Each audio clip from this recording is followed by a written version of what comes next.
All right, hello there, and welcome to session 4 of the Iron Lions campaign of Cyberpunk Red. As you probably can tell, we are a bunch of VTubers that are running this as part of Extra Life, a children's charity event where all donations are going to helping out local hospitals and communities. Every little bit helps, and as usual, all donations are tax deductible. And if you're interested in that sort of thing, the links for that should be below the stream.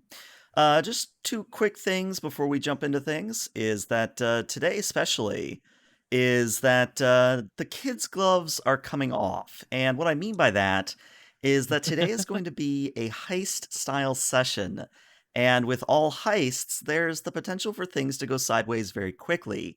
Now, it's worth saying that I'm not going into the game with the intention to kill any of the player characters, but this is sort of a warning both to viewer and player alike that this is indeed role playing in the dark future. A dark future where everything isn't sunshine and wheat thins.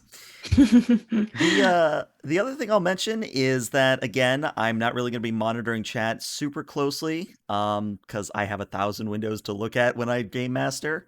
But the players are free to engage with you guys as much as they want. But in terms of alerts and stuff, I'll only really be shouting out the extra life alerts. Everything else, I'll try to catch up on during break.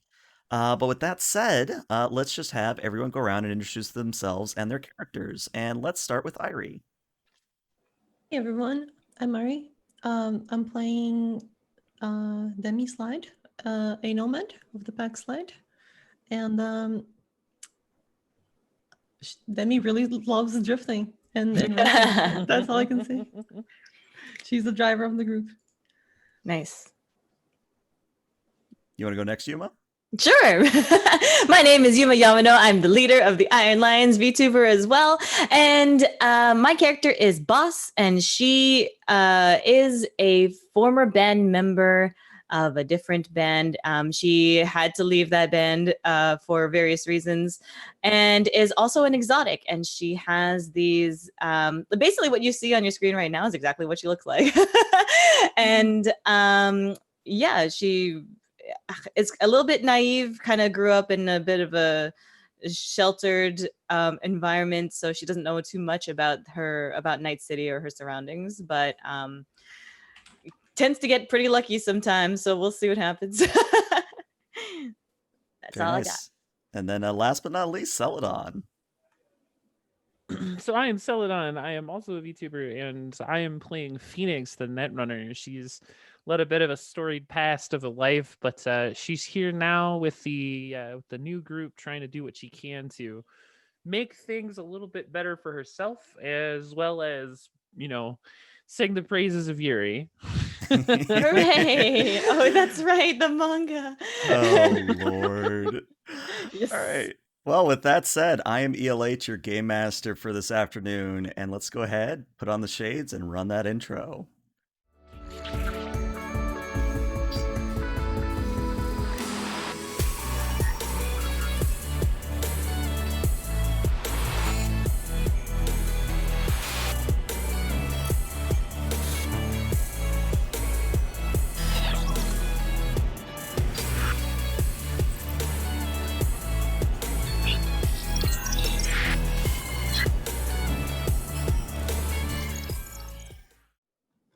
All right, and we are back. So, to sort of set the scene, the Iron Lions have been tasked by the CEO of Midnight Enterprises to acquire something called a Maltese Falcon from a biotechnical laboratory on the edge of the Upper Marinas border with the Little China Combat Zone.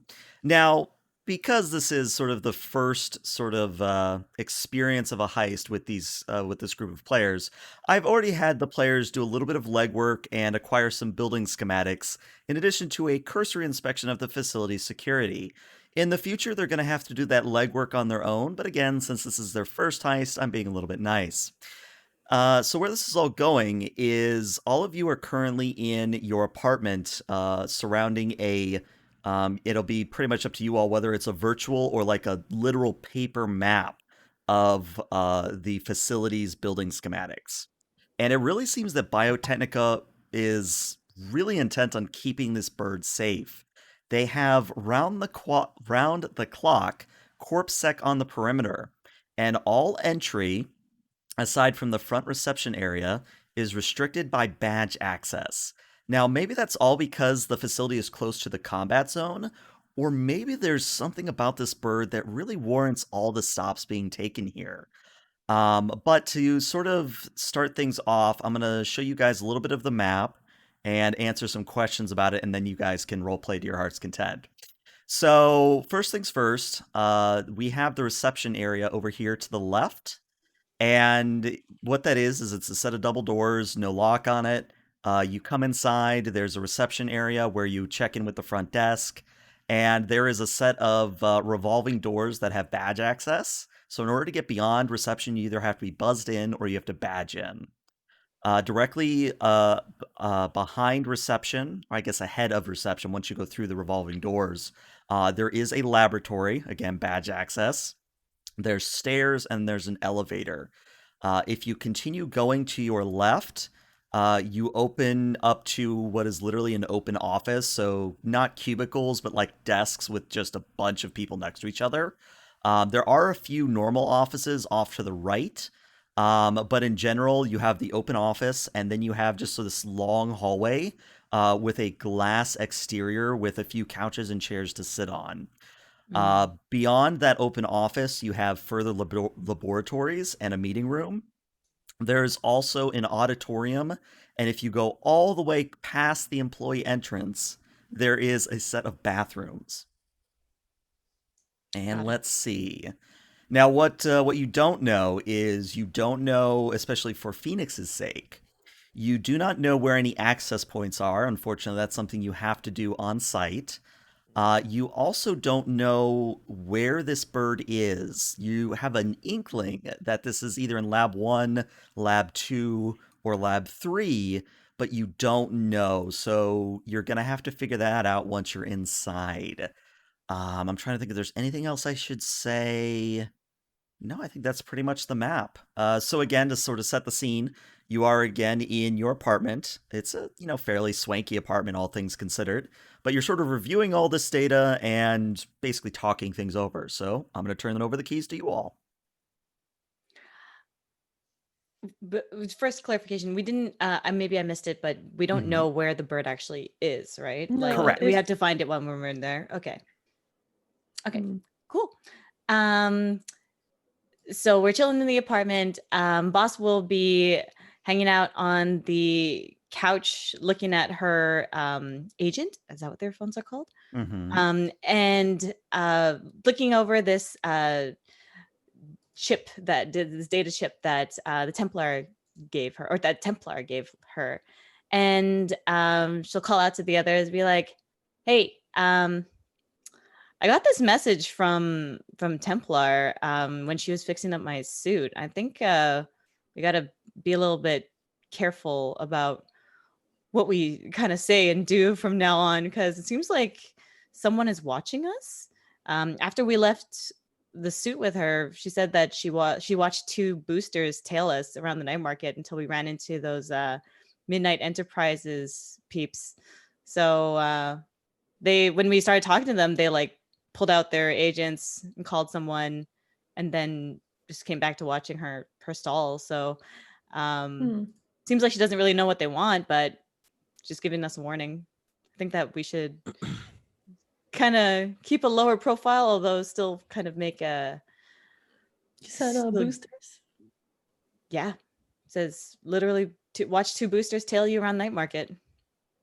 And then I'll show her the message on my agent. Yeah, and I will give Irie access to that handout. Nice. There you go, Irie. Phoenix is just kind of sit there. She's like looking over the map and stuff, and she's gonna look over at the other two and just be like, I mean, you're both exotics. It begs to question that they might be looking at you for more than just that. More than just that? What do you think? What do you mean they might be? Did you see everyone else at the night market? You were the only two exotics that I saw. True. It's not common. Yeah, I thought that could be related. Well, feeling the racism here. Yeah. Damn, Night Market, you so racist. But that's okay. I mean, I think that pretty much wherever I go, I tend to stand out a little bit. So maybe I should put on some kind of disguise or try to.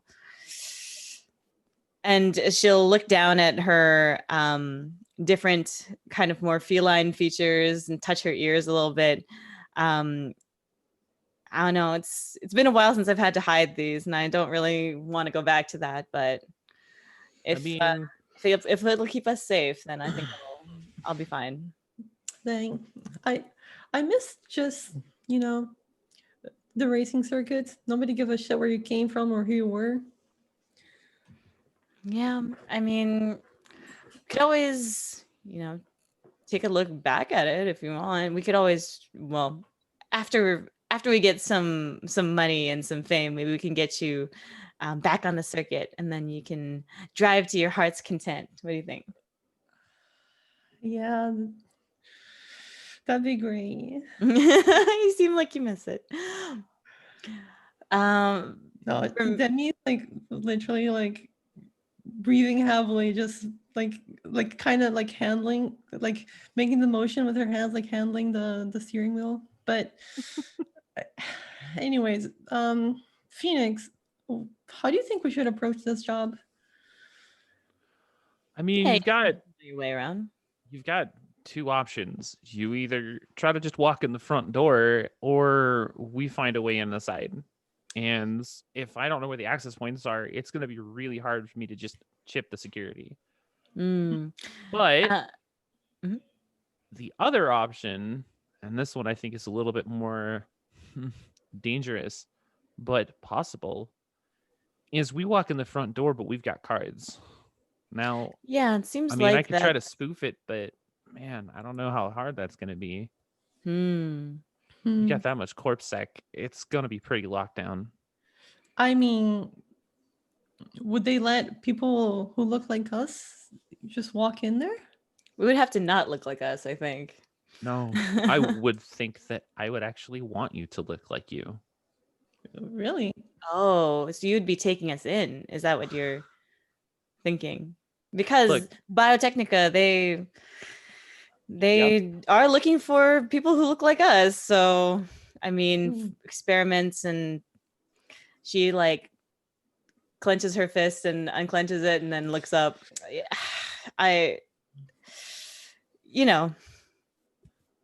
Experiments.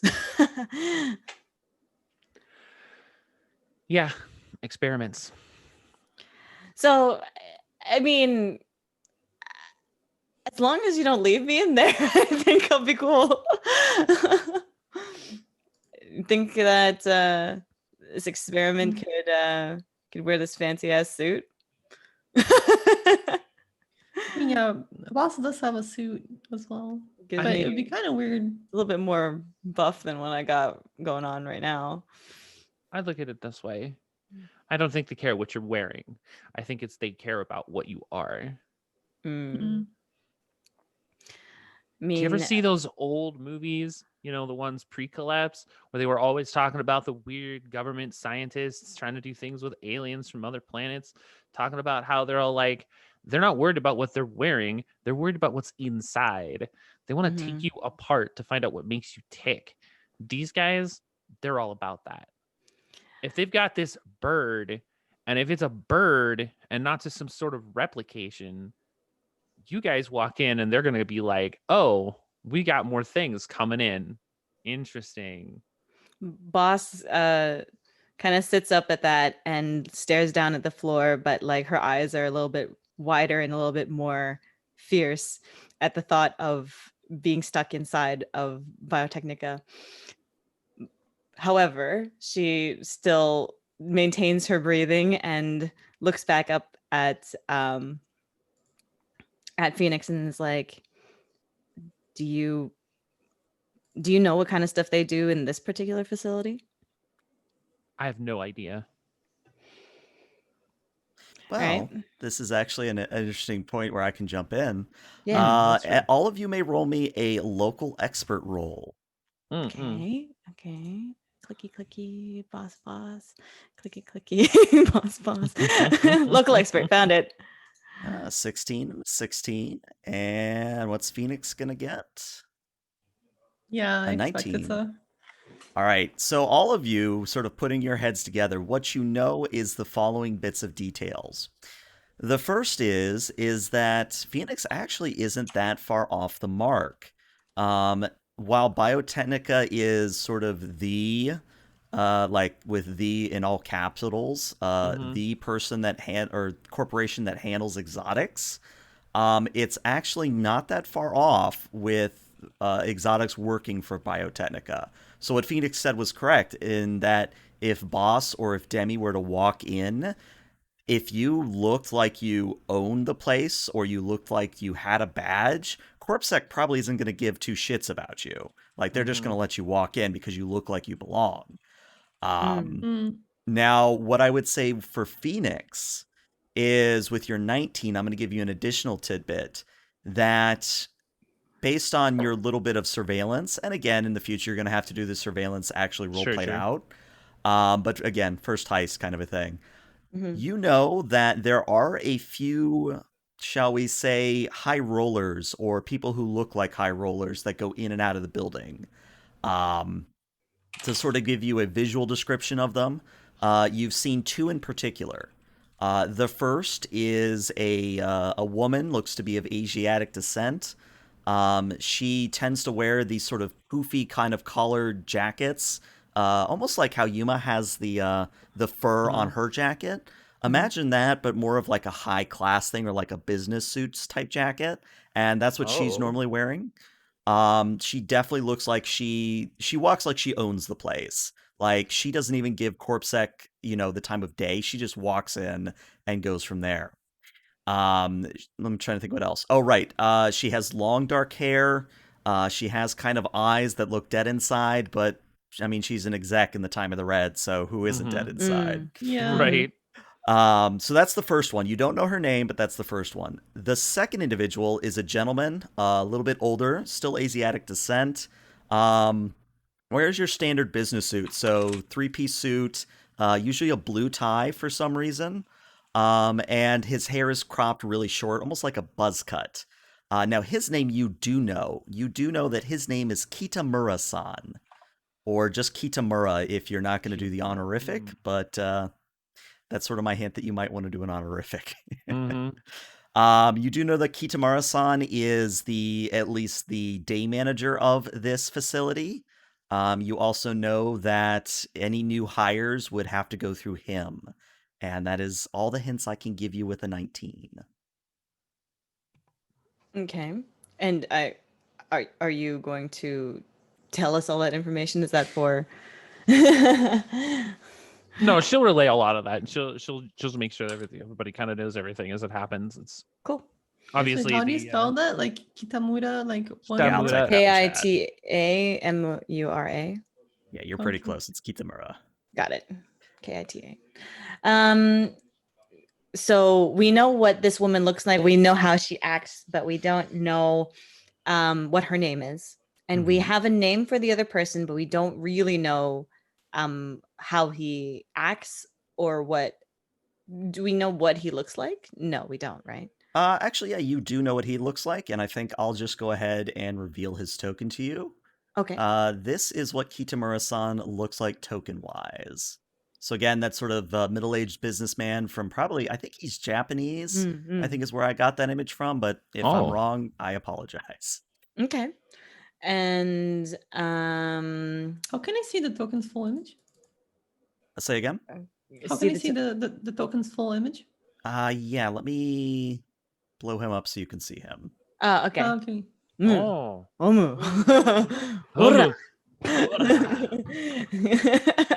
Dame dane. Oh, don't worry, I have Bakumatai ready. If everything goes wrong, I've got Bakumatai ready. Oh, good. Okay. Well, so he is not of exotic. No, he looks normal as normal. the And woman. the other gal was exotic as well, or no? Was she not? She is not, but I guess you do know what she looks like. So let me just hide her name because I don't want to give that Sure. away. But this is what the woman looks like. Nice. Ah, Okay. quality. see. I see you're a man of culture as well. Yeah. Yeah. Nice. Okay. So do we have these images, or like with the surveillance was Yeah, let's it's say like not we have 4K, but you definitely got like an security. idea. hmm Okay. Okay. And based on the woman's, I guess, behavior, hmm she walks in like she owns the place. Have we heard her speaking, or was there any sort of like tone of voice or something that can be imitated, or Yeah, you did know she just what? not say anything? Mhm.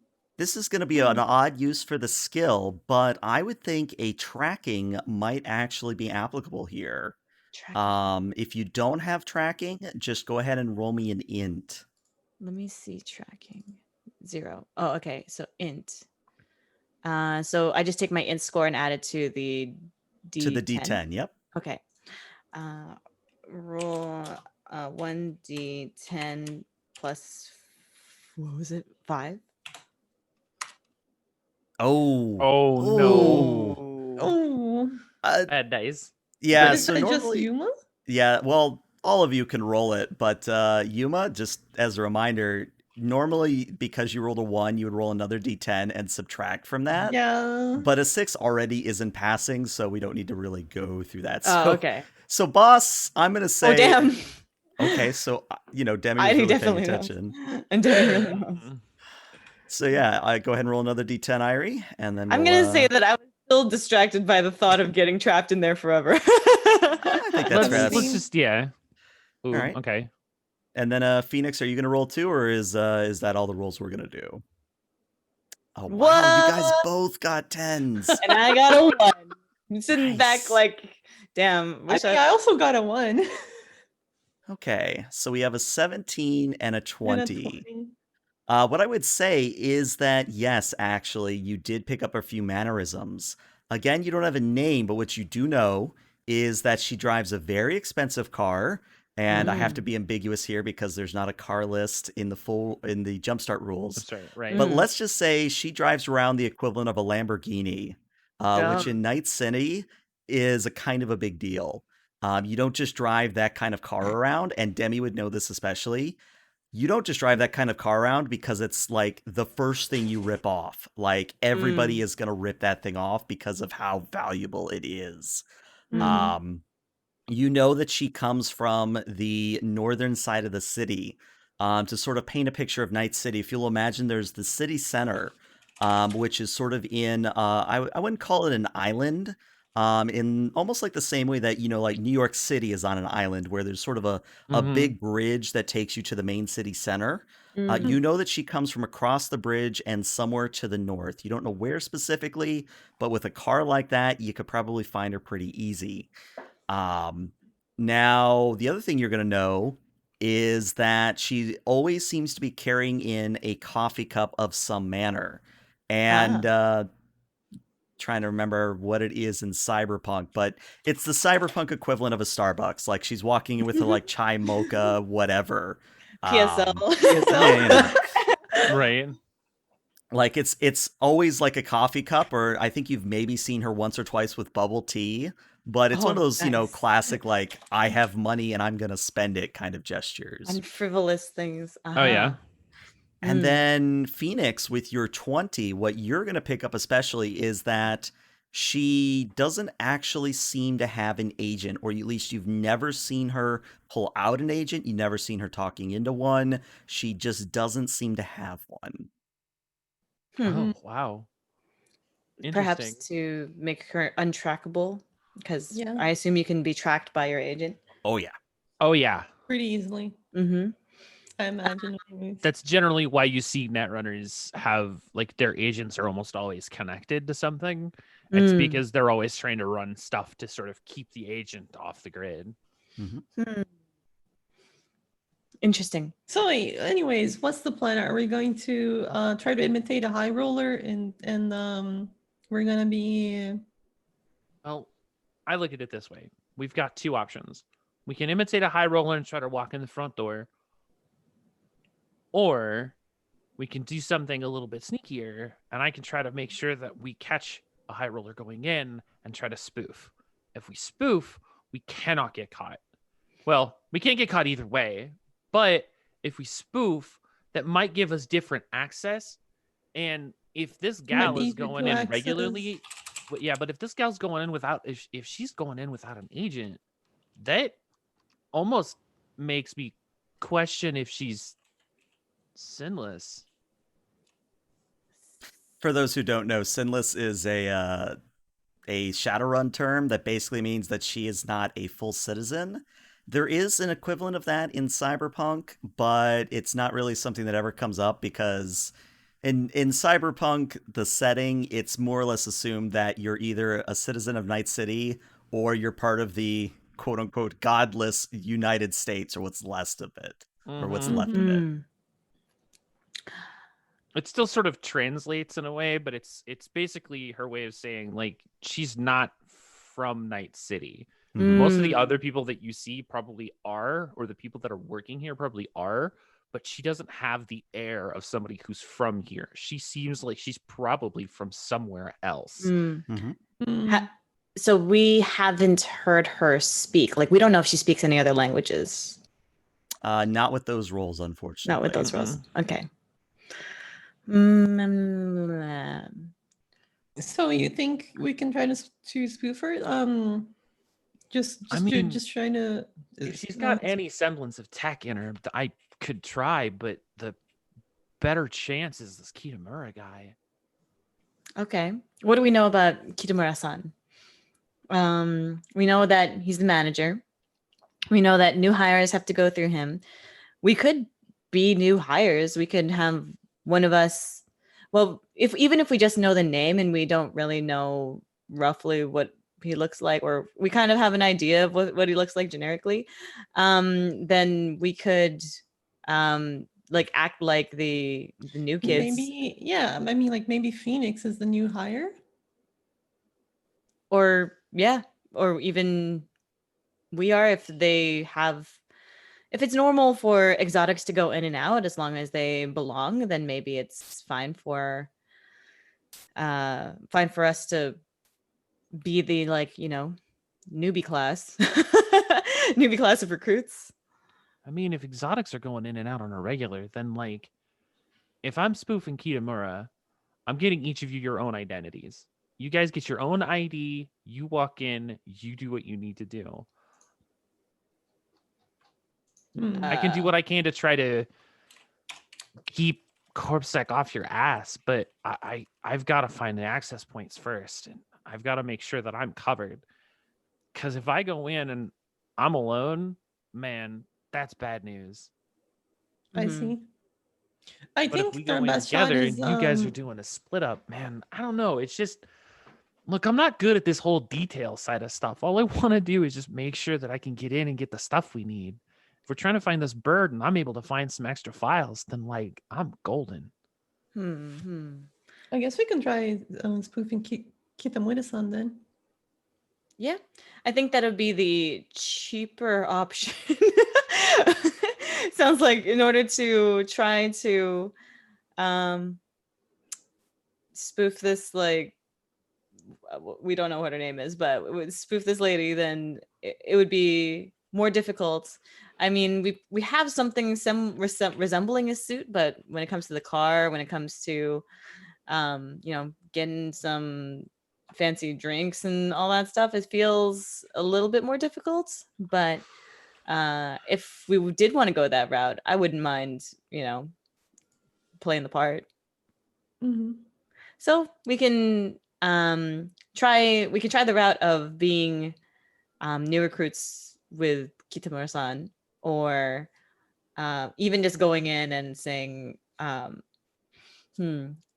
just wondering, do we know anything about, like, their recruiting process? Do we know anything about how they hire, or because he's the manager of the facility. We want Mhm. to, if we do want to pretend to be employees, have we Mhm. seen any new employees go in and out that seem like entry level, or somebody that we could Piggyback ads. piggyback off of? Mhm. Yeah, Or maybe exactly. if there's anything on the net.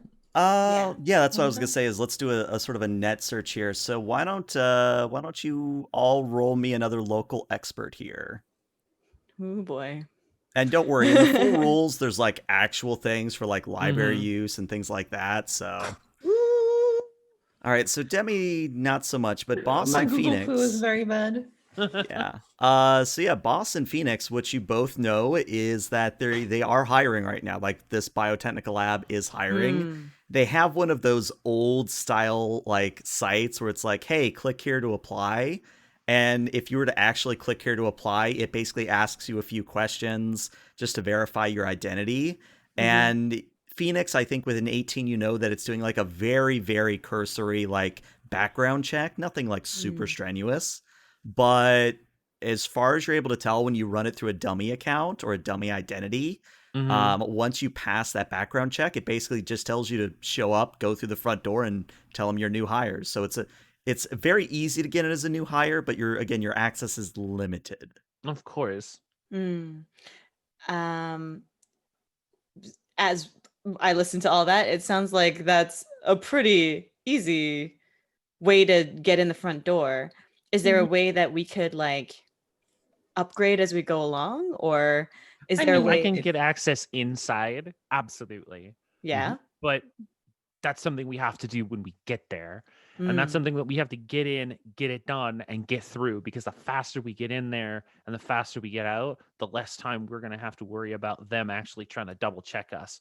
Because if Okay. they see us come in as new hires and they see us going into a lab, there's going to be questions really What if we're quick. being hired as technicians for a lab? I Like, mean, are there any, what do we know what the positions are No, yeah, like unfortunately, on the the website? website just says looking for high skilled, but not, or let me rephrase that, looking for those with skill, but not necessarily those with experience. So it is pseudo entry level. Got it. Okay. And so we could so we could do that to get in, and then Phoenix might be able to like hack the like north to The to the mainframe. labs. hack the mainframe to get into the labs. Next question. How do we get the bird out discreetly without somebody noticing that we're carrying a bird out of the lab? For example, how do we hide a bird like that within ourselves, unless we have some sort of like cart or like something that is obviously, like, if we're coming in like, oh, we're here with like pizza delivery, and then not pizza delivery, something bigger than that, like some ramen delivery, and we have one of those big boxes that holds ramen, so that it doesn't spill. It's like that's the kind of thing that we would need to show up with in order for us to carry something that conspicuous out. I mean, you also have to take into account that it's a hawk, right? So it's going to make Yeah. noise. Yeah. So it'd have to be something, either something soundproof that we can carry it in, or something that would make noise as we're carrying it in. Or we can find a way to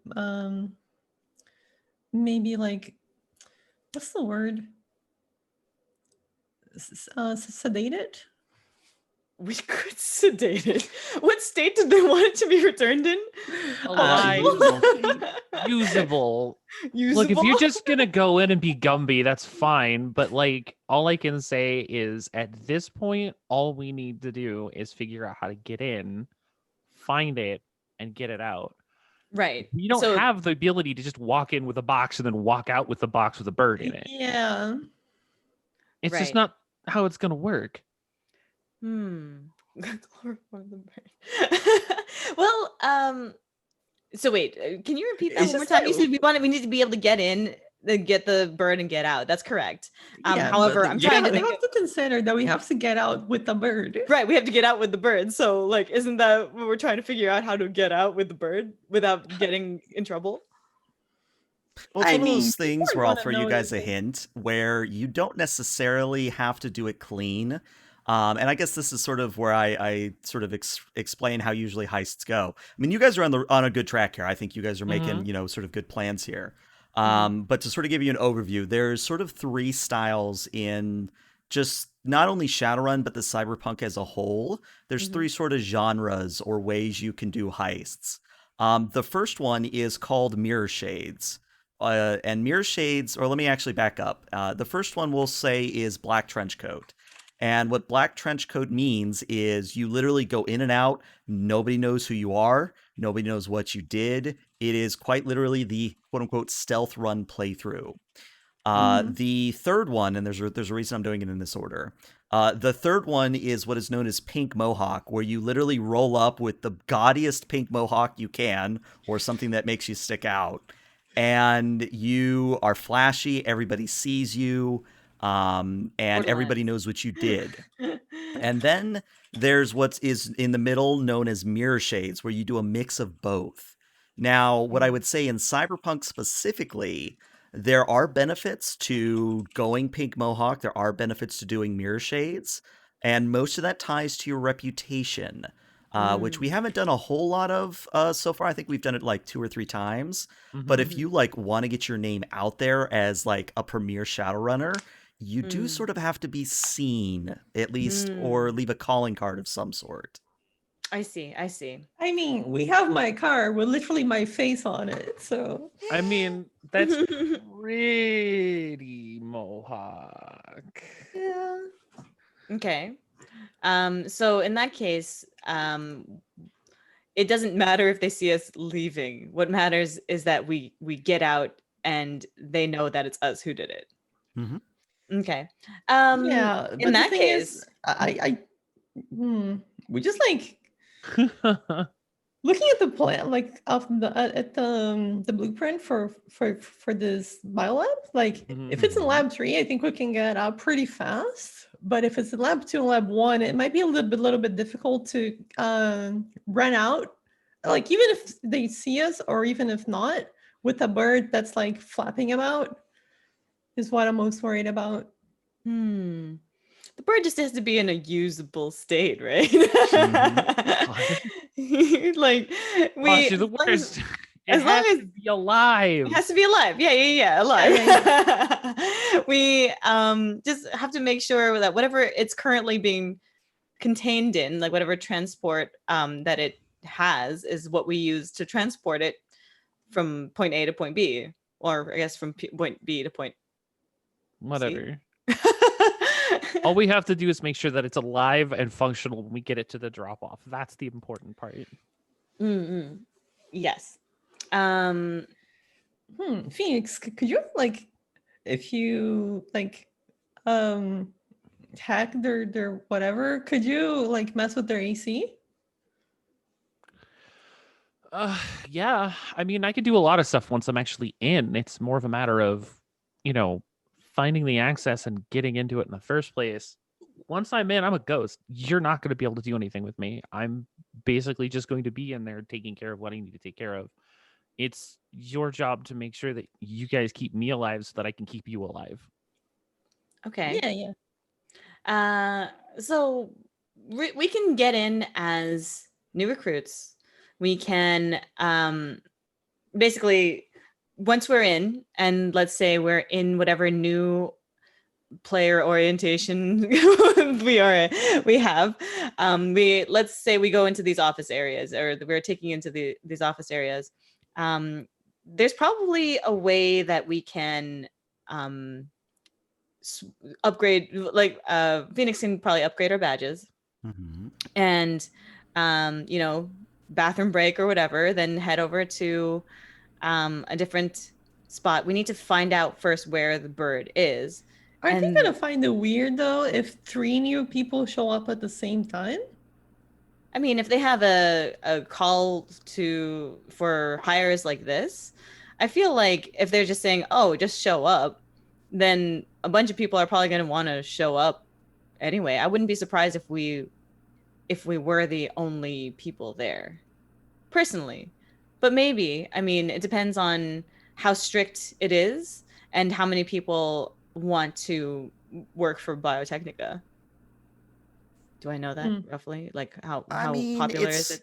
It's one of those things where Biotechnica is a megacorp, and while Mhm. they are a megacorp, they are sort of the, I don't want to call it fan favorite, but they are sort of the lesser of two evils when you compare to something like Arasaka or Miltech.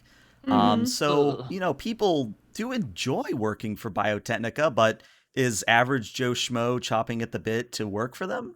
Maybe not. Right. Okay. So, I mean, it's not like we're gonna show up and it's just Chinese takeout. Come on. Mhm. Yeah. Yeah. So I think it's not unusual to have 3 new recruits showing up. And if we already have a name, we already have Kitamura-san, it could be that we're all, working for him in some capacity. Yeah, I think that can work. If he's the manager of the facility, new hires have to go through him, then we can drop the name and like they'll show us in, and before Kitamura-san can actually reach us and say like, oh hey, who are you? I don't remember who you are. Or we can actually put in applications and then Get show gainful up. employment. Gainful employment. Yeah. Gainful Okay. employment. What does that mean? Literally, that you get a legit job. Yeah, get an actual job for them. We could just apply. I mean, yeah, we could just like literally apply. We could literally apply. Because if they look up, they'll like see our names. Yeah, well, and we don't That's have to the put thing. our real Here's the deal. name. Here's the deal. If we're gonna go through the application route, which I think is probably the smartest idea, we can definitely do that. But we are not using our real names. Right, exactly. Yeah. Do we have any kind of fake ID? Are you able to give us those kinds of fake? I mean, She just kind of cracks her knuckles. Is like, I mean, hello. I mean, exactly. Which okay. is, I don't know you though. Also, instead of asking if she can, I just asked, okay, what's my name, Phoenix? That's a good question. Let's see what we've got here. And she's just kind of like, she'll just pull out her deck at this point, and she's like, because they're in their apartment, she knows that there's access there, so she's just gonna go ahead and just start working on it and put together the 3 identities. She'll get the identities built, put the stuff together, give each one of them, like the documents and credentials or whatever that they're gonna need for when they actually get there. And then go ahead and do the applications through the website through like a proxy, and go ahead and make sure that all the identity is valid, and go ahead and make sure that they can actually pass the background check so that they can get the applications finalized so they can show up together. All right. Yeah. And what I would say, I'm not going to require a roll for that, but I do need to know what 3 names you guys are rolling with.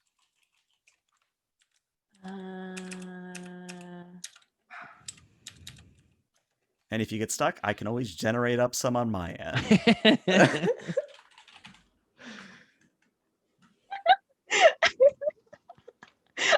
I'm basically doing an acronym. All right. What do we got? I need to know. All right. Maya Mayuno.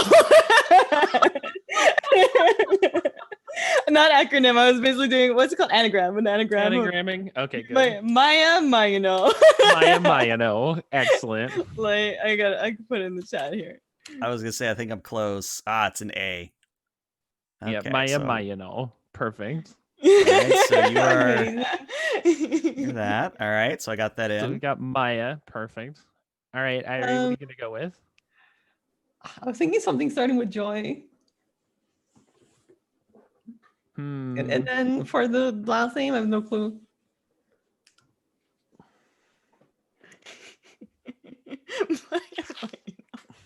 Could just call you Joyride. I mean, Joyride. Okay, sure. Joyride. Phoenix is super sassy. I feel like All there's right. additional context to that, but we're not going to go there. Ayo. Is anybody here Filipino? No, no one here is Filipino, right? I mean- Joy is such a common Filipino name. you Joyce. Choice. There you go. Choice. There you go. But no, what are you rolling with, Phoenix? Wait, can I just use a handle like that, or is it Yeah. gonna be? Yeah, Oh, okay. Sure. Oh, okay. Then I just want to be Maya then, probably. Just Maya, okay? Yeah, just we said Maya. Maya, Perfect. Maya, no. Maya. No. I mean, it was pretty fancy. I mean, you are going to be walking in with the suit, right? Now I am. Yes.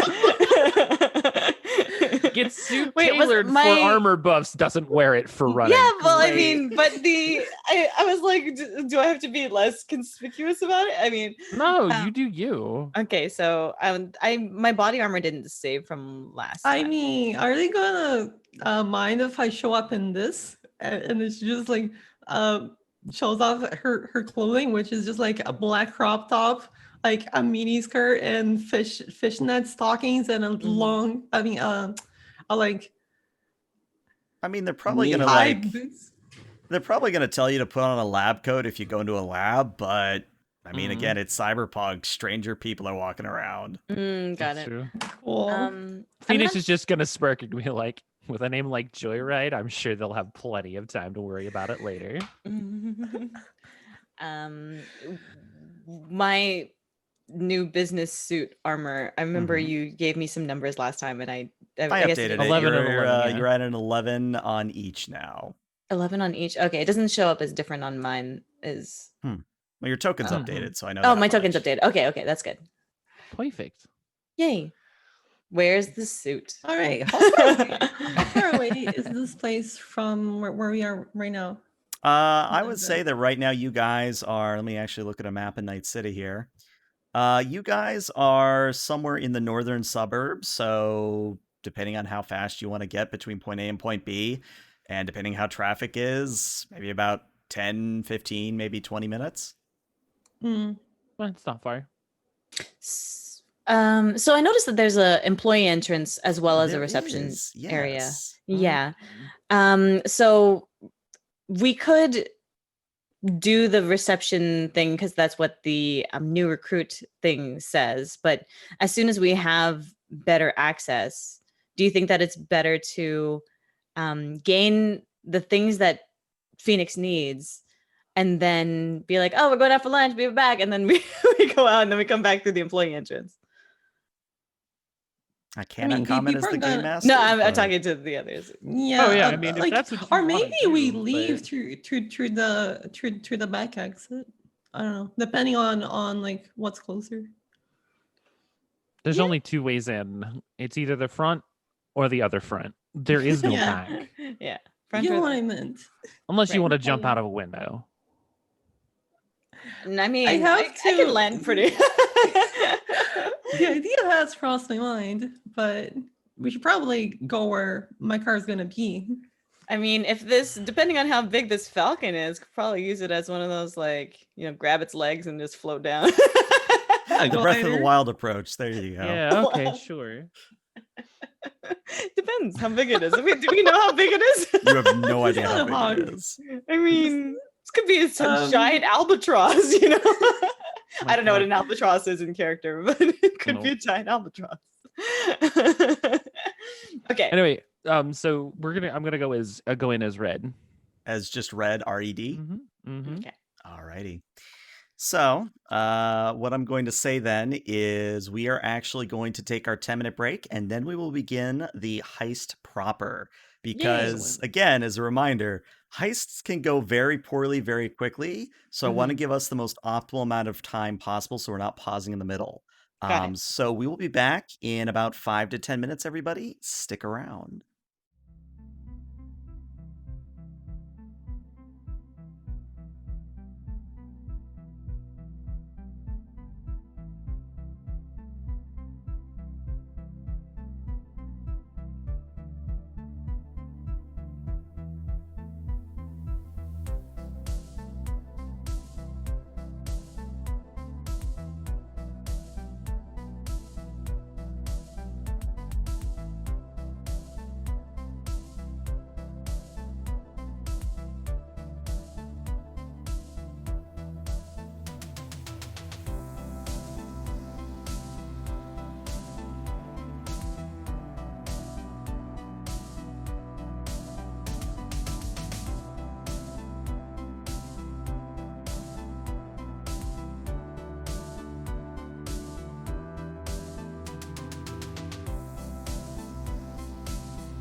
All right, welcome back, and it's time for a heist, everybody. So, as requested, Irie, you want to drift there? I'm going to need a driving roll.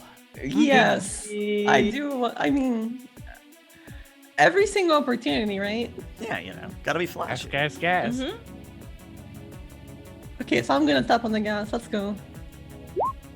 Oh dear. Oh no. So that is, it's still decent. I mean, that's still a 15, but I wonder if that's a portent of things to come. So, Just getting it out of the Joyride. system now. Yeah. So, quote unquote, Joyride. Let's just say this isn't your finest moments in drifting. Like, you still do decent drifting, but compared to, like, a few days ago or, like, a few weeks ago, like, you know, something's wrong here. Maybe your car's just not handling properly. Maybe you're still getting used to the new steering wheel and the handling. It's the new steering wheel. I'm just getting used to it. Gotcha. I mean, the major thing is you don't, like, hit anybody. You don't clip anything. You just aren't as flashy as usual. But It's just you... normal driving. Yeah, you know, normal driving. Just normal traffic. drifting. It's It was not, traffic. just, It was just not like traffic. legendary drifting. Traffic, yeah. So when you pull up in front of the Biotechnica lab, again, you sort of see a two-story, almost white concrete building with a glassed front where I described that sort of like lounge area before. You see a few people walking around inside. You do see CorpSec, you know, suited gentlemen with dark sunglasses and that sort of stereotypical like bead into their ear. You see them all carrying SMGs. You see them just sort of walking around doing CorpSec things. You see that there are a few employees going in and out. They're going through the employee entrance. No exotics, just your standard run-of-the-mill sort of executive types. You're also seeing that the doors to the reception area are actually being held open by a set of 2 bricks on each door. And the reason for that, strangely enough, is you sort of step out of the vehicle, start walking towards reception, is that you see that there's some form of fumigation being done. Or at least you sort of look around and you see people wearing sort of, not hazmat suits, but, you know, like what you would wear to spray something down.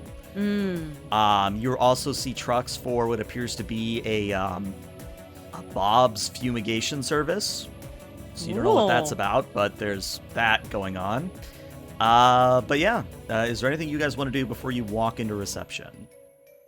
This is perfect. I would love to be in one of these hazmat suits to hide the fact that I'm an exotic. So I'll tap Phoenix on the shoulder and be like, hey, should we change our plan or do we continue with the new recruit thing? Should just kind of look between them and the truck and be like, you read my mind.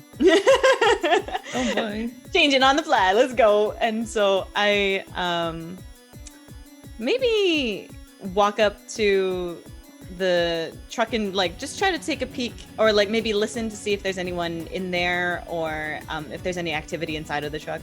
Okay, go ahead and roll me a perception, please. Perception. Where are you? My character sheet. Oh, there you are. Perception. Not human perception, regular perception. A 15. So you go up to the series of trucks and vans and you sort of listen intently with your keen ears and you hear the radio in the cab of one of the trucks, but you're not like picking up anybody, you know, inside the vehicles right now.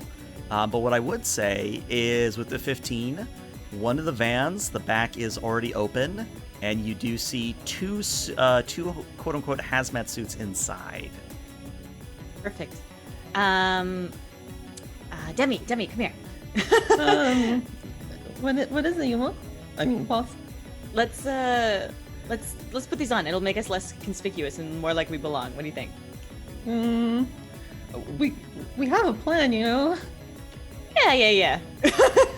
But I mean, this makes it a lot easier, doesn't it? And then we didn't submit Phoenix- any pictures, did we? Not to my knowledge, unless Phoenix had done They don't so. know what we look like. No. Phoenix is going to hop into the back of the truck. She's just going to start handing out the stuff. It's just like, this is the better plan. Stick with it. Let's go. Okay. I like look to you like I shrug and so okay, and then Nice, I start nice, putting nice. it on. Nice. And so I, as I'm saying, nice, I pop the helmet on. So again, there's only 2 suits, and what I'm getting is Demi and Boss are using those. So Phoenix, Yep. what are you doing? So she's gonna keep digging around the truck to try to see if she can find at least just a mask or something. Okay. Roll me another perception on your count there. A 19. Nice. You know that like stalker style gas mask style thing where it's got that filter on the front? Mm. That's what you find. That's perfect. Okay. Is there any other, like, aside from the suits, is there any other equipment that we can carry with us? Like, perhaps something with a large Fumigation tank? tools or something. Yeah, in fact, there are, they're not really like super large, but you know those like miniature like barrel type things with the wand Nice. attached to it with the pump? Okay. There's a few of those. Do they have stuff in it?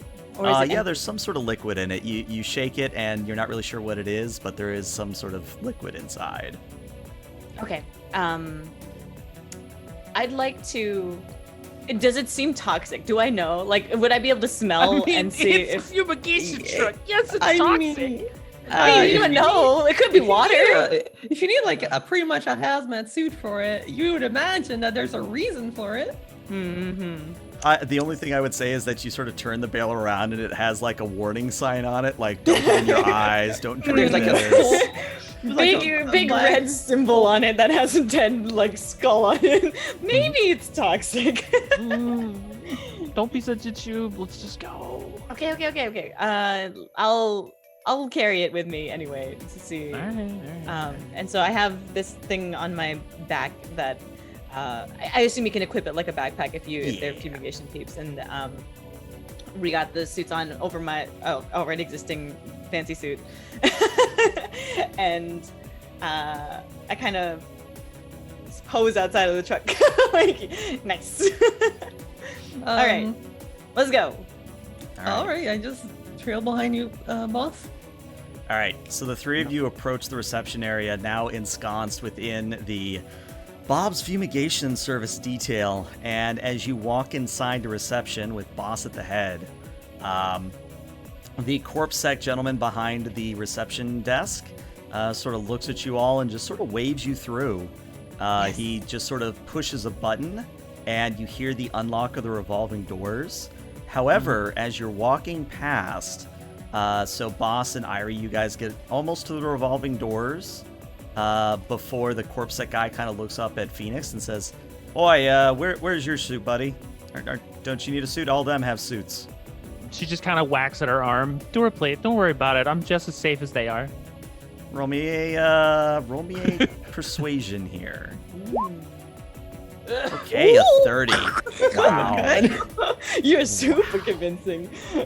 And the Damn. corpsec guy just sort of, you can't really see him blinking behind his shades, but he just sort of shrugs and says, "All right, hey, it's your skin, not mine." And yeah, you guys are able to get inside past the revolving doors. Perfect. All right, Just so on the persuasion. Yeah. all right, so Okay. again, past the revolving doors is a hallway. You guys have Lab 3 off to your right. To your left, you have the open offices, and you have that open lounge area. Okay. All right, so are these corpses All I need is an the only access people point. that are here? No, there are some people. I just don't have tokens for everybody. If you were to look into the open offices, you're seeing a few faces, a few like wage. I don't want to call them wage slaves, but that's kind of what they are. Pretty much what they Uh, are, yeah. But you're seeing a few people. You don't see Kitamura-san. You don't see the high roller chick. Yeah, what I would say though is the fumigation people. You see at the far end towards where the bathroom is, so almost all the way across the facility. So the bathroom at the very far end to the right. I see it. Yeah. Okay. So I want to kind of like, I assume that this is a hallway where Lab 3 is in front of Joyride, yeah? Correct. I want us to be in that hallway so they don't see us. Yeah. So that they're not like, who are these people who, yeah. So we're kind of inching towards Lab 3. I'm going to like kind of be like holding the thing as if I'm getting ready to like go into Lab 3 to do some fumigation things. I don't really know what fumigation things are. The door looks like it's down into the like. If Yeah, we were... let me point it out here on the map. There's a door here, Okay. down that hallway a little bit, And there's also appears to be a doorway into what's maybe storage next to it. Okay. And is this a glass window, or is it only the open office area? Only the open office area has windows. Everything else is just sort of drywall or some form of concrete. Okay. And when what it came about entry to points for Phoenix? access points, yeah. That is a good question. Phoenix, I believe it is a meat space action to do this. Let me double check. It is. Is it your interface though? That's what my question is. Oh, gotcha. Let me Let's double check see. that. Dun, dun, dun, dun, dun, dun. I think it's just a perception for you. It's been a while since Isn't I've that done just a net running. scanner? Yes, it is. That's what it is. It's a scanner task. Yeah, that's a Wait, runner wait, ability hold then. on. Yeah. Yeah. All right, so let's see. We'll open the dish first. All right, so you are still rolling your interface. Yeah, go ahead and roll me your interface, and I will flavor appropriately. All right, a 16. So I have good news and I have bad news. Which would you like first? Just start from the top. Start from the top. All right, so you do see a total of 3 access points, and I'm going to draw them in. Let me do them in a color that'll actually show up on stream. I'm going to do filled in red circles here. Okay. Sure. All right, so the first access point that you're able to see, Phoenix, there's one here in the open office. Okay. There is one all the way down by the auditorium. Okay. And then the third one, you know, is in the general direction of Lab 1 and 2, but you don't know where it is physically. So it's probably contained to just Lab 1 and 2, if you get what I mean. Right. And what I would say is, typically when you're doing net running in the time of the red, every single access point is its own system. So, for example, you can't maybe get lab access in the auditorium node, but in the lab you might be able to like look up things like where's the Falcon kind of a thing. So the access point in the open office would be like for office related stuff. Potentially, yes. It could also give us additional information on the two, Kitamura-san and the other gal too. Right. I mean, right. I think we should. Because this door is gonna be locked, right? So I think we would need to Do maybe the access part first. Yeah, maybe to the office, and then we can try to get just Also, a the way to fact that- unlock them. The fact that Lab 3 doesn't have its own access point or isn't set of the access, and that the access points are further away from Lab 3 leads me to believe that there's definitely something else going on in Lab 3 that we may need to look into. Yeah. Because if anything is just sort of, Spidey senses tingling here. Yeah. The fact that Lab 3 doesn't have an access point, or at least an access point that I can readily see, means that it's been separated from the rest of the network. Right. And visually, do we see any like security cameras or anything like that aside from like access points? I was wondering if you would notice. Again, it is a learning run, so I'm letting you guys learn on as you go. So yes, there are a few security cameras. I will outline them in orange squares. Yay. Well, let me do it on the right layer here. All right, so there is Cool, it's like a camera Collaborative Photoshop. there. There's a camera there. So we're not in view of either of those cameras at the moment. At No. the moment, no. Let's see. There's a That's camera really good. there. Like, Are they pointed? they like pointed, or they're like wide, like covering the like whole like? There are radius? those, that sort of like ball or that half dome Yeah, you yeah, see yeah, on yeah, ceilings. yeah. Yeah. So Okay, we don't know which way it's pointing, but we know that it We has know it's gonna cover 360 a view fair of that. Yeah. Okay. So good. We're not in view of those just yet, but we are still in view of reception. Was there any in reception as well when we walked by? yes, there were 2 in reception. Let me just draw those real quick. They were both pointed. Those were different, though. Those were obvious cameras. I see. And those were pointed directly at the doors, both leading in and leading out. Yeah, because I assumed that when we were talking about the employees, or the lady who walked in, Kitamura-san, I assumed they went through reception and we saw that surveillance. Yeah, Okay, that was the idea. cool. And so we can assume that if Joyride were to step out further, then they would see someone in a hazmat Probably. suit On camera, yep. on camera. Okay. So we have to be. Maybe we should just what would be the best way to approach this? I think we can, like, since we're pretending to be the fumigators and we see them in the bathroom, maybe like if we just like casually try to walk over there, I don't think they would like even think about it, right? They're not going to blink if we're heading in that direction. Yeah. And I think for the sake of inconspicuousness, maybe we shouldn't say too much. So that we would just like kind of gesture, be like heading in there kind of thing. That's kind of my personal plan, is to not try not to say too much until like we already have the bird in hand. Pretty much. Okay. Was there any particular access point you wanted to try to go to? Because we can kind of all be together.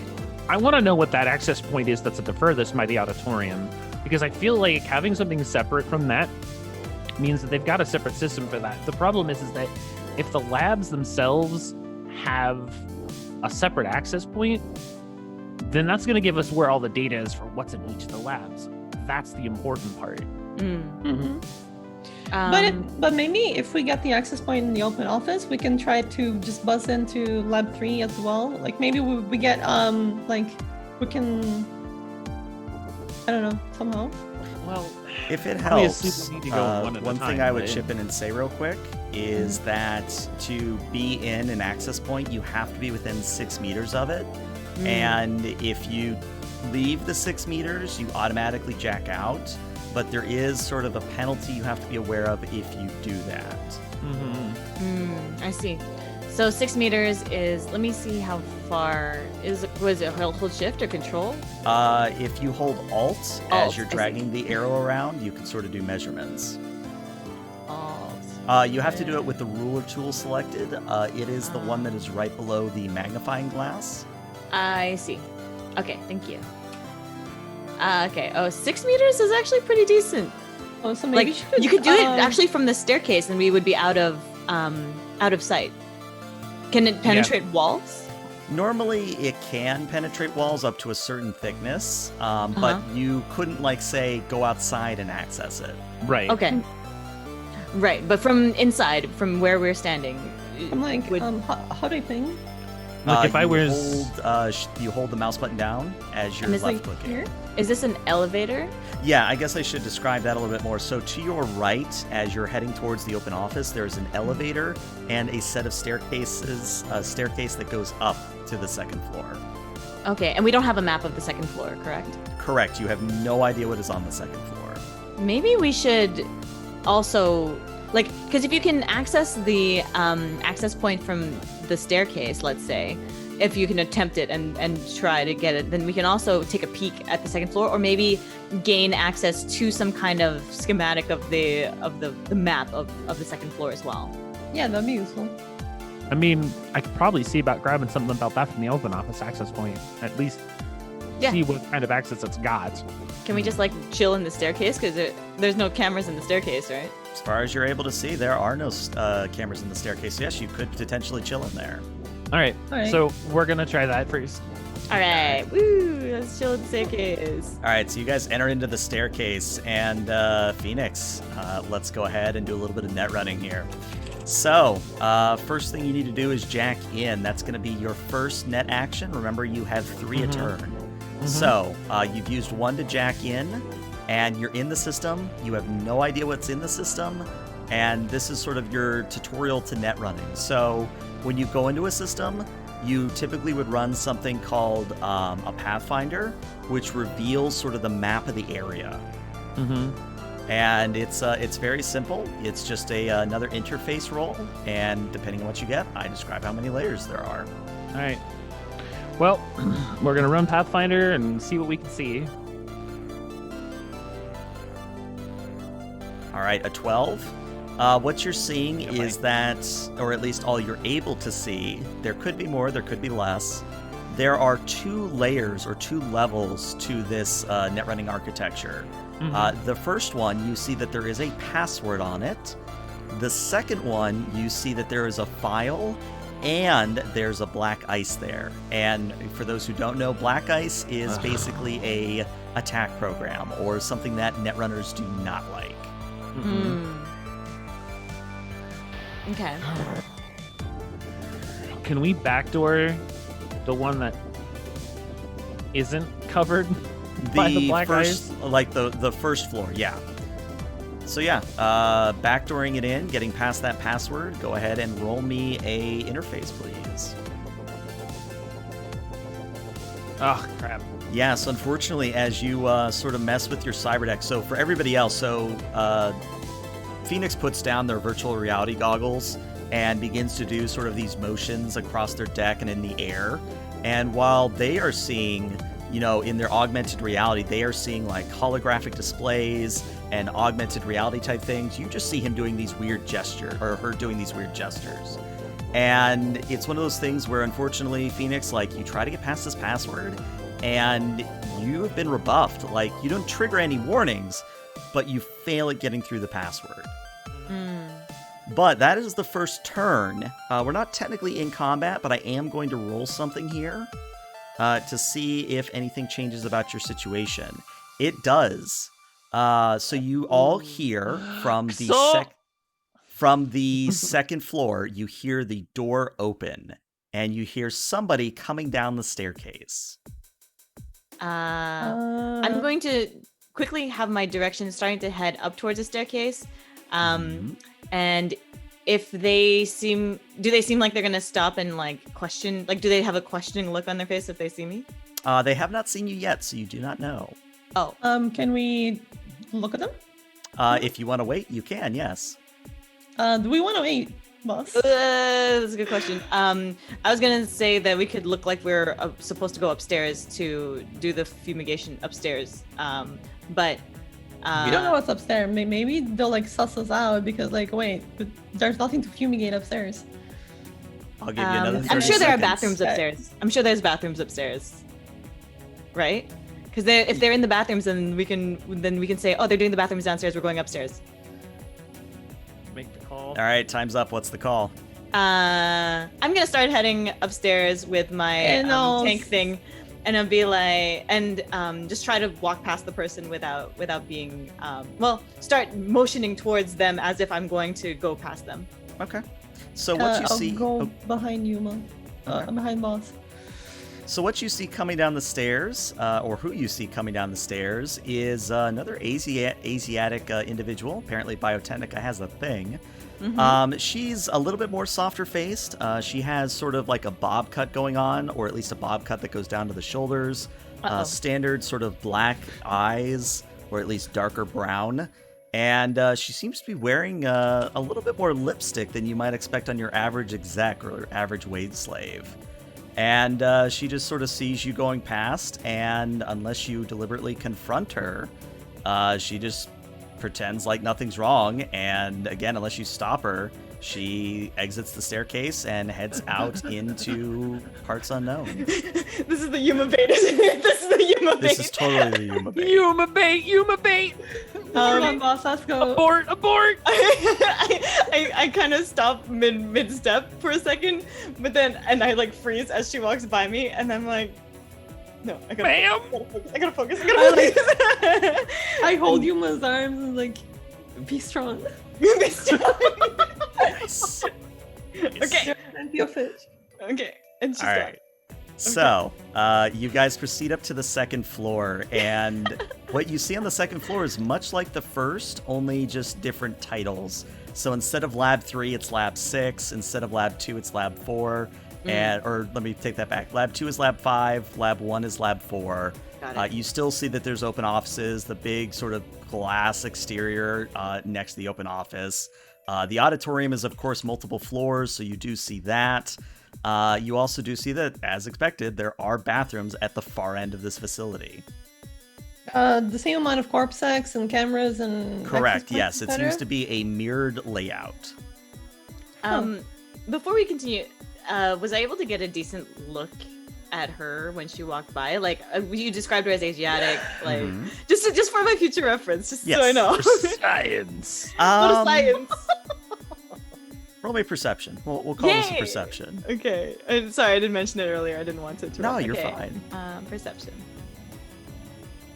All right, a 17. Yeah, you could easily probably pick them out in a crowd if you were Nice. pushed against it.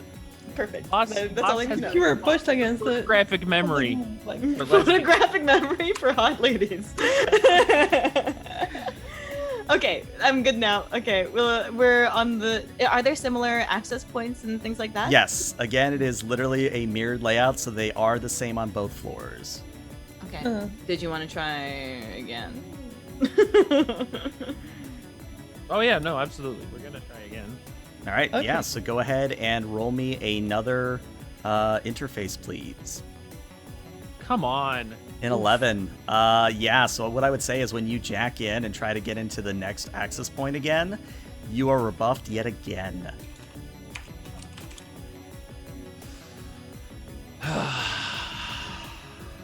However, now that that's happened again, I get to roll another D100 to see if your situation has changed. Mm-hmm.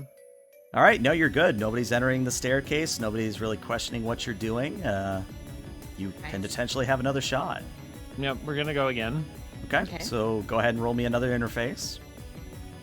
All right, with a we 14, go. you do get past the password.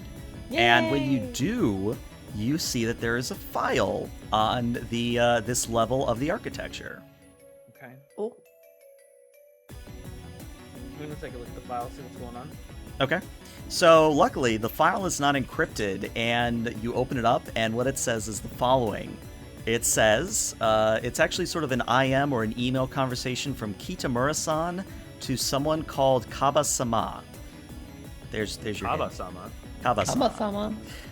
What the dialogue back and forth is, Katamura-san is basically asking, Kaba-sama, are you sure about this? Is this something we should be doing? And she replies, look, this comes from the top. We need this done. We need the money. Just do what you're told, and everything will be fine. And that's about the extent of what the file says. The extent of what we've done and that we just get the money. Okay, I got it. I think I got it. Well, that's all that you can get from that access point is. Well, that's all you can get That's on the just that first one floor. Now, you can go Yep. to the second floor, but you there's would black run into ice. the black ice there. Yep. Oh. So before we do that, though, is there any way that I could, based on the access point that I'm currently in, is there any access to the cameras? I would Or say are roll those me on another separate- interface to see if your Pathfinder picks anything up. Ugh, yeah, bye. Yeah, you have no idea if there's a third level or if there's a control node to work with the cameras. You just don't know, unfortunately. Okay, Got it. that's fine.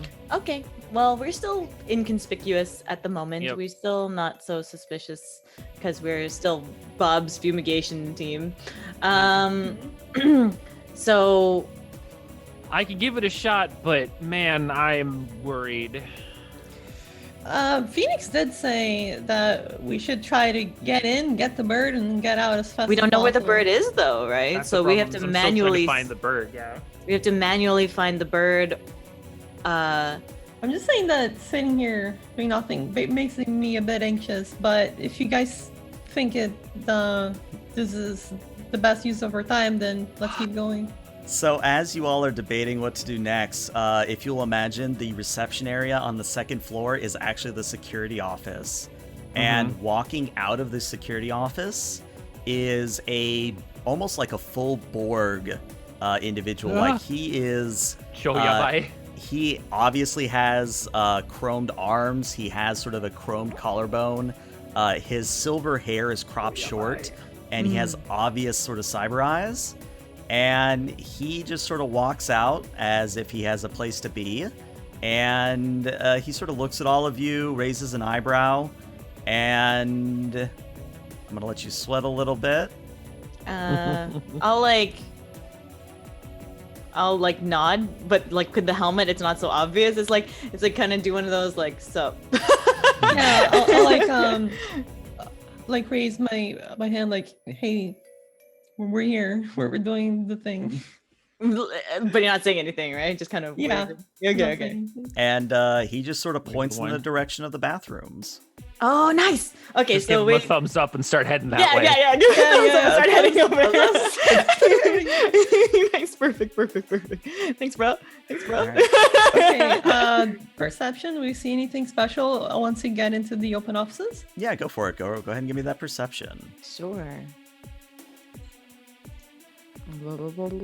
Here we go. All right, so that's a Hey, 19 for Yuma. Boss. That's a 13 Hey. for Demi. Perceptive. Is Phoenix doing it as well, or? I mean, Yeah, in the period of time that we need to, she would have jacked out and then made Okay. her way over there to do it. She's not dumb. She's not gonna stick in the hole. That would be awful. okay. I wasn't sure. My button. There's my button. A 17. So all of you notice something a little bit different about floor 2. Specifically, that now that you're proceeding through the open office and through that lounge area, what you're seeing is that there's sort of these hatches built into the area next to each camera. And I'm going to say that these hatches are something you have encountered before, meaning that they have literal gun turrets next to the cameras. What? So Oh. conceivably, they can pop Shoot open you. and start shooting people, yes. Bye. Okay, so we know Oh this my. now. That's a good thing to know. Yeah. And then you said that reception is also now security, right? And the Yes, guy came because out you're of on floor security. 2, it is the security office. Yeah, I mean, Okay. it's on reception on floor 2. Makes sense. Interesting. Okay, so and all the corpsec people are also around there, and I assume the employee entrance and like reception openings are just closed off walls. Correct. Okay. I mean, do we want to head over? Because one thing we could do, if we want to be a little bit weird about it, Final Fantasy VII style, we could go to the bathrooms. We could try to find some vents. We could try to crawl through some vents to peek into the labs. I'd let it happen. Final I Fantasy VII mean- style. How cumbersome are the suits we're wearing? Let me just say that you're probably not going to be able to go around in the vents with them on. With them on, yeah. Yeah, we definitely have to take them off to get in. Do they like? We're make, fumigating though. Do we have any like signage, or I mean, if we needed to like pretend to like, or To somebody's close off keeping, a bathroom, yeah. yeah. I would say that, yeah, based on the fact that you guys took the time to suit up, you probably had the foresight to grab like a out of order fumigation type thing.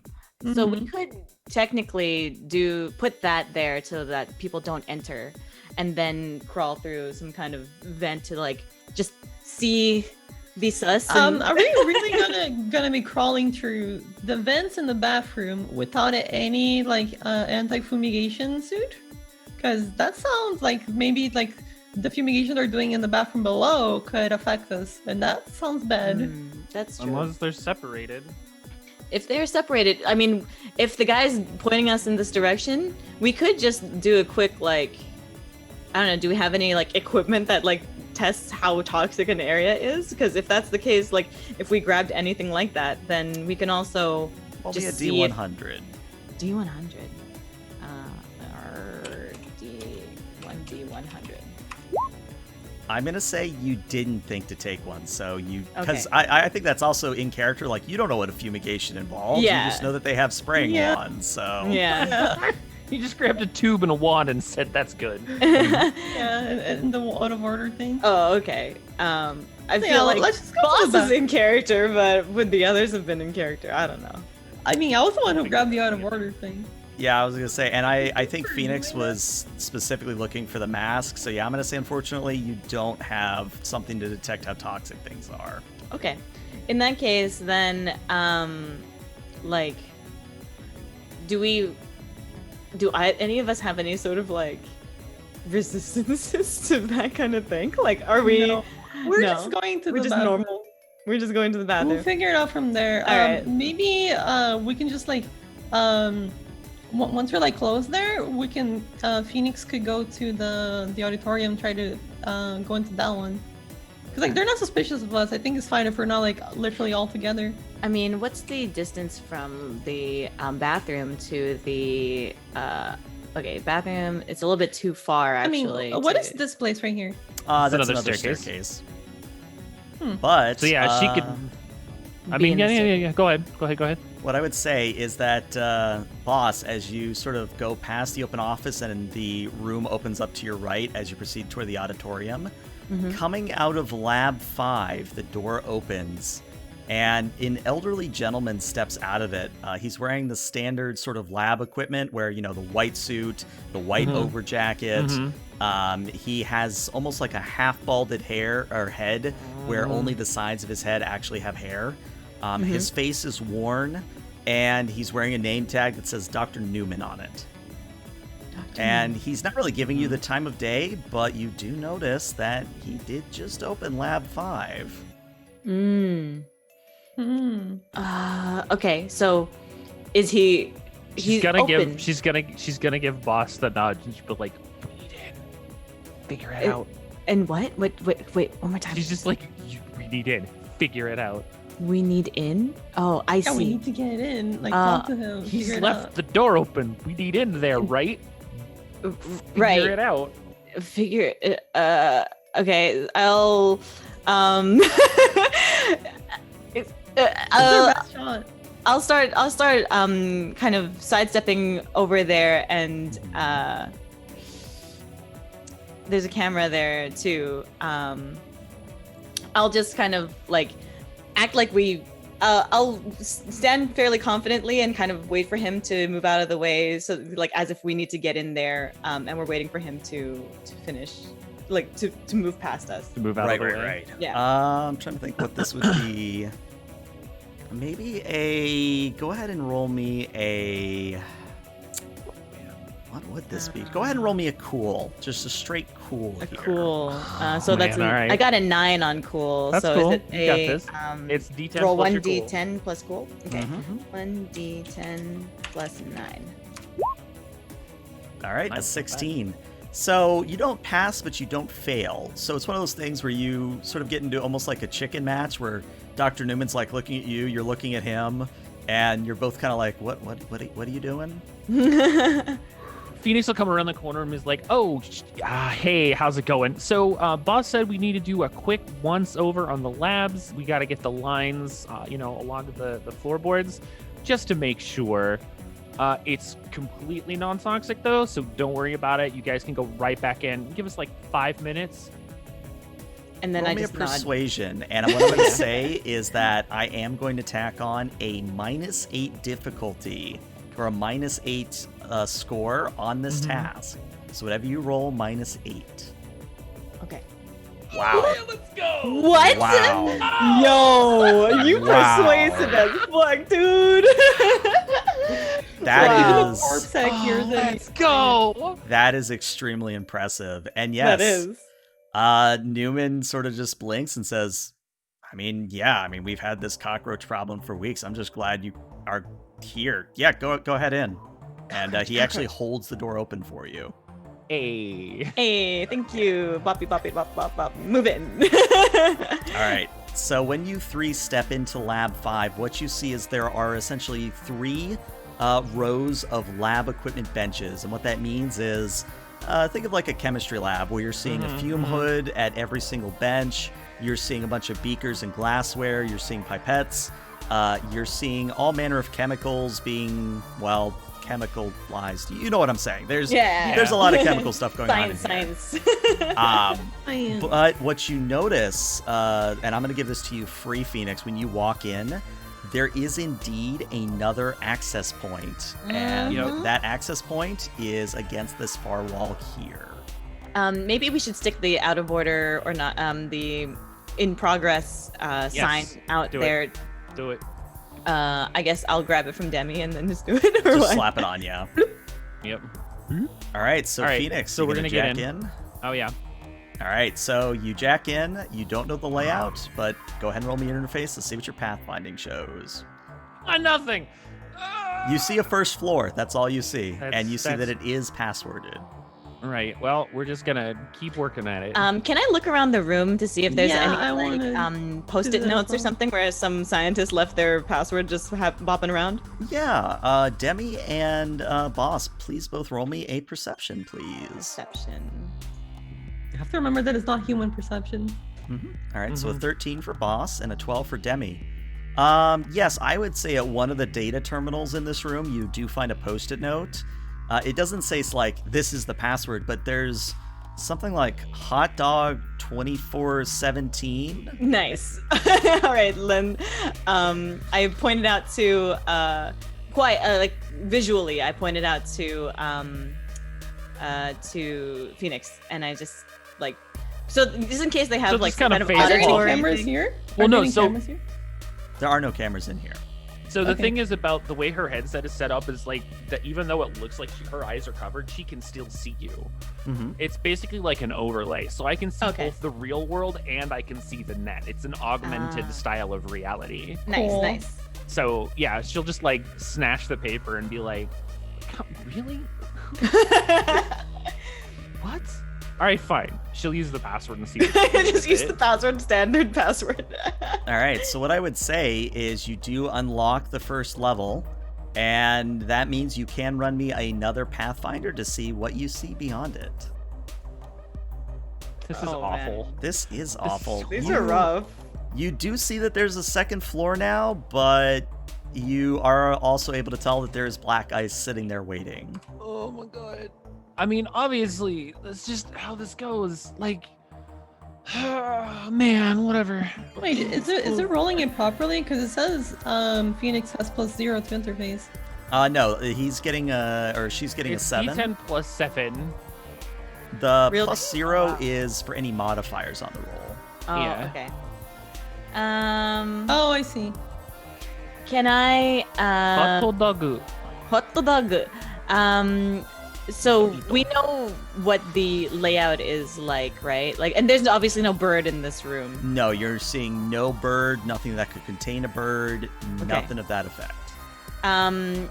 So instead of looking for things through the interface, I'm just gonna look for more things that, like before I was specifically looking for passwords to help, but I want to do a search for like files or like anything that looks like it could contain bird information.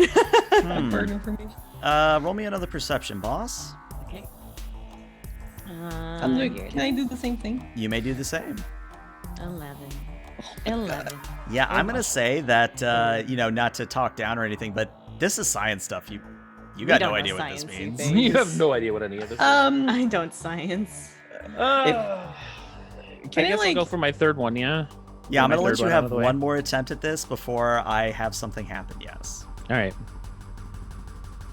Okay, There with we a go. 15, you Oh, are able to finally. see the following, and I'm actually going to type it out so that you can see the thing here. All right, so level 2 is a hellhound, which you were probably expecting.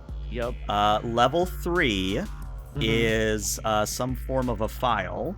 Level 4 is a control node. That's what we're looking for. Okay, so now we're getting somewhere. Let's see what we can do as far as the control node first. All Try right, to get so those the way cameras netrunning offline. works is you have to go in order from level to level Yep. to level. Yep. So we So definitely want you're to try to gonna get to have to level go through 4 that as quickly as hellhound. possible. Yeah, that's not something I'm super looking forward to, but we don't really have a choice. So let's get her done. All Okay. right. Can While I look at the chemical stuff and like try to understand what's going on? What they're doing in this lab? Yeah, Demi, go ahead and give me an education as I get the hellhound set up here. Okay. I'm gonna stand by the door and Oh, nice. nice. Finish what you were saying there, Yuman, then I'll. I'm gonna stand by the door and just be like, there's no window on the door, I assume, or anything No like that. window, no. But I'm gonna hang on, like, just kind of lean against it so that if somebody did try to push something open, then they would feel a resistance. So we'll get to the hellhound in a second, but Demi, with a roll like that, you're seeing that these are growth formulas, things that would more or less motivate muscle growth, bone density, things of that nature. But with that kind of a crit, I'm going to say you also are able to tell that there are potentially explosive results if certain chemicals are mixed together. Ooh. Big brain. Is there anything like finished here? I would finished say formula? that everything that you're seeing is either labeled like in a fume hood or like nobody left like an active experiment going. Nothing like that. So it's like all finished products. Correct. Are they all the same? Yeah, you're basically seeing a bunch of red tubes, a bunch of blue tubes, and a bunch of green. Reds are muscle, blue are bone, green are, things like that. But there's not like, hey, this is C4 kind of a thing. But you can make like just I don't know if she has that kind of knowledge. I assume she did because she handled the explosives in the previous mission, but she could like make some stuff up, right? Yeah. So which ones would I mix to make something explosive? You mix the blue and the red. Nice. So Purple. Can I like take 2 of the blue and 2 of the red? Like how big are these tubes?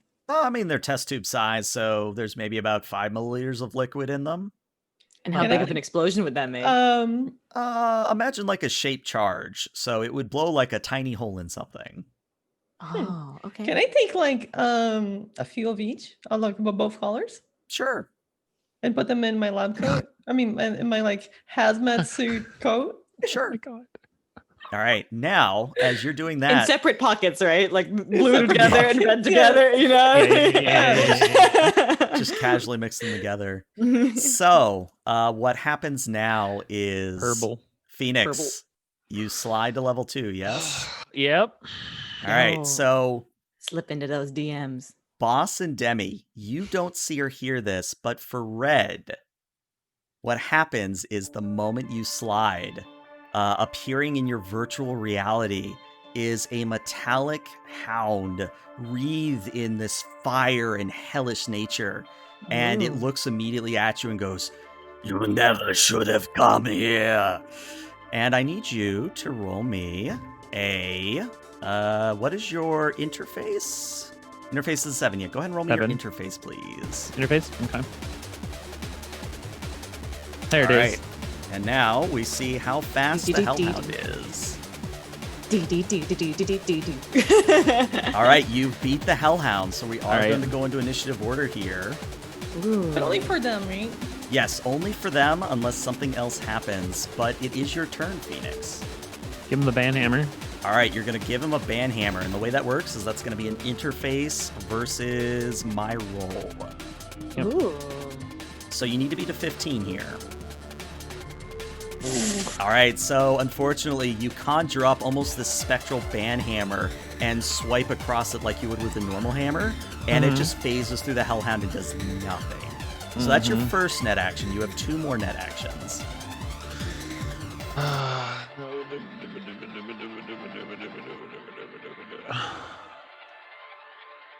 This is cool.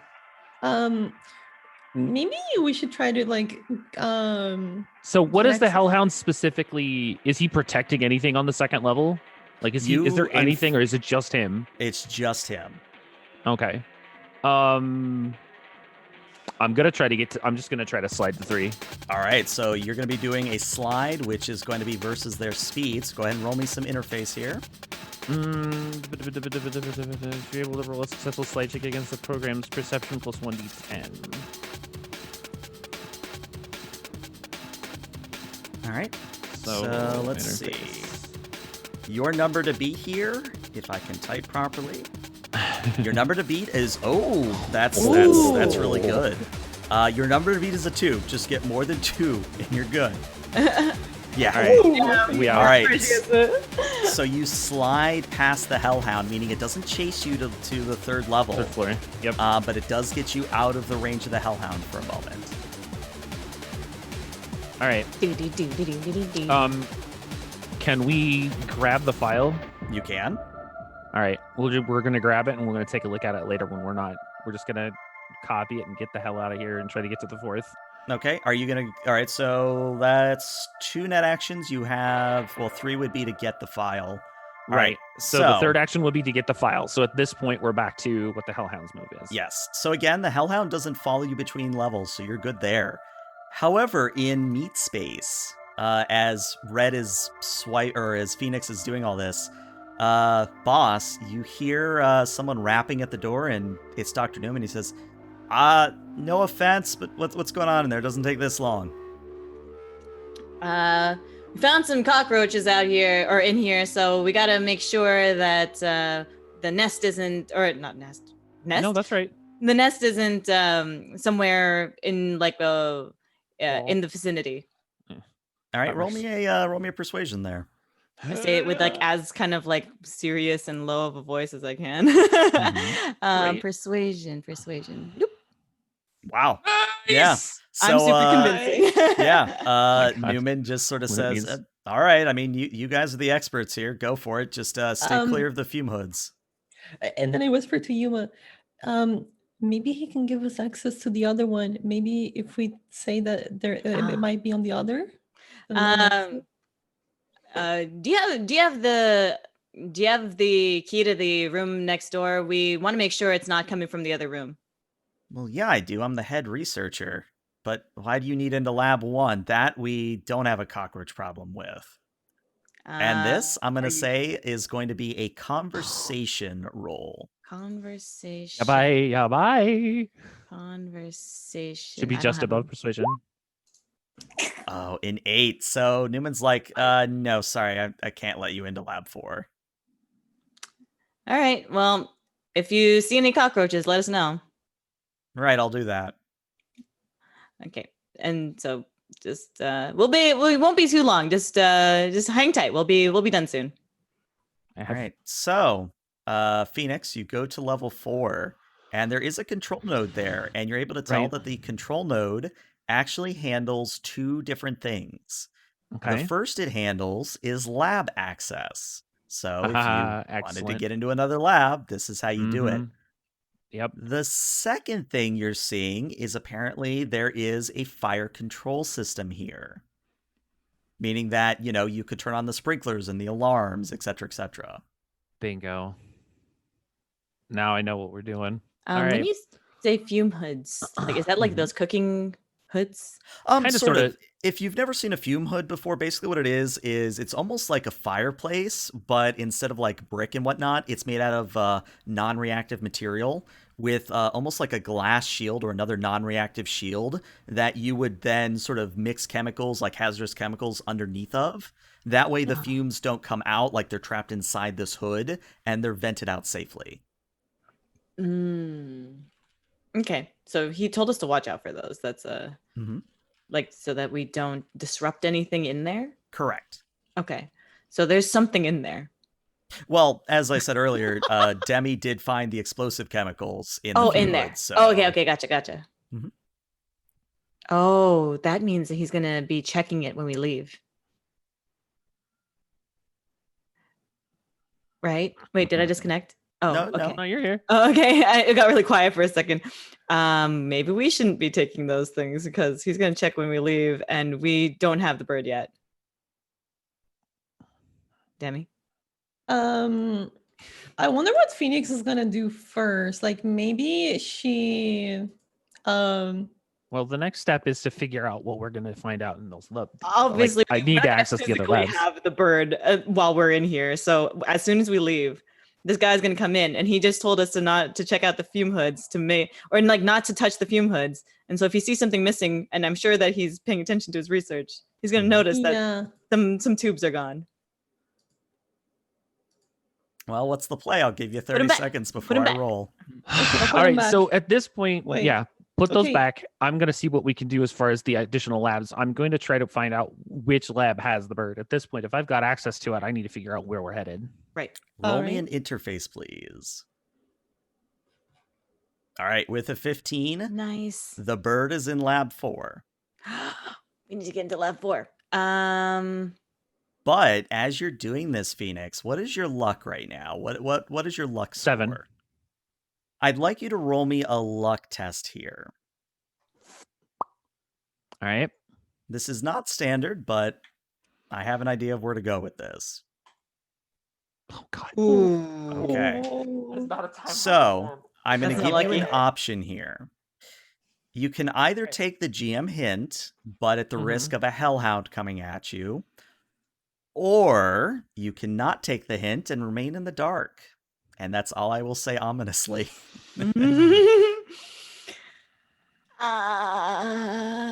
Not my turn. I mean, if she jacks out, does the hellhound come after her still? No, as long as they spend an action to jack out, they do not have the hellhound coming after them. But if they like just walk out of the access point's range and they don't like manually jack out, then the hellhound does come at them. Yeah. I see. Plus, there's always the risk of actually taking damage, forcibly. That's no good. Mm-hmm. What does the hellhound do? I think I'm a little bit They confused. now. attack. Yeah, basically, Like it's physically? well, not physically. It literally Visually, burns his or her brain out. Is what it is. Is it's literally Ah. something that burns the Yeah. brain out of Netrunners. Oh, It's super that- bad. that's not good. Show ya bye. Jack out sounds so wrong. I know it does. I mean, did Alright, she you know what? communicate that to us that the bird's in lab 4? Yeah. Oh, absolutely. Okay. I'm going to I put them back in the fume hood. Okay. there's Close the hoods. yeah. There's no That's- way that we that's- can make no, a so- time. Go ahead. This is what we're gonna do. The bird's next door. That's why he won't let us in there. Mm, All right. Mm-hmm. Put the biles back. Mm-hmm. mhm. Close the fume hood on one of them. Not all of them, just one of them. Okay. Make sure that those fumes are coming out of those vials, and just close the hood. We'll get out of here. We'll say we found what we needed to get here. We'll get him square, and then when he gets in there, we're gonna try to get what we can. This is dumb, but I'm going to try to do it. I'm going to try to see what I can do to try to spoof Newman's access and see if I can't get us into that. This is really dumb. Okay. But look, dumb has worked for us so far. I Might mean- as well give it a shot. All right. Have you decided about ELH's proposal? Yeah, I was gonna say, what are we doing about my proposal? Risk your brain, Risk my brain. or All don't right. risk your brain. All right, let's have it. Let's have it. All right, so let me put back on the cool music. Cool So, music, yay! so what happens is you're looking at the file, like your eyes keep drawing to the sort of file icon that floats next to you in augmented reality, and you look at it again and again, and you think to actually look at it. And I'm actually going to give you a handout in Roll20. It is the Okay. partially corrupted file. And I'm Okay. going to let you disseminate that information in character. But as you're reading, what happens is the hellhound emerges from the lower floor and begins circling and otherwise getting ready to pounce at you.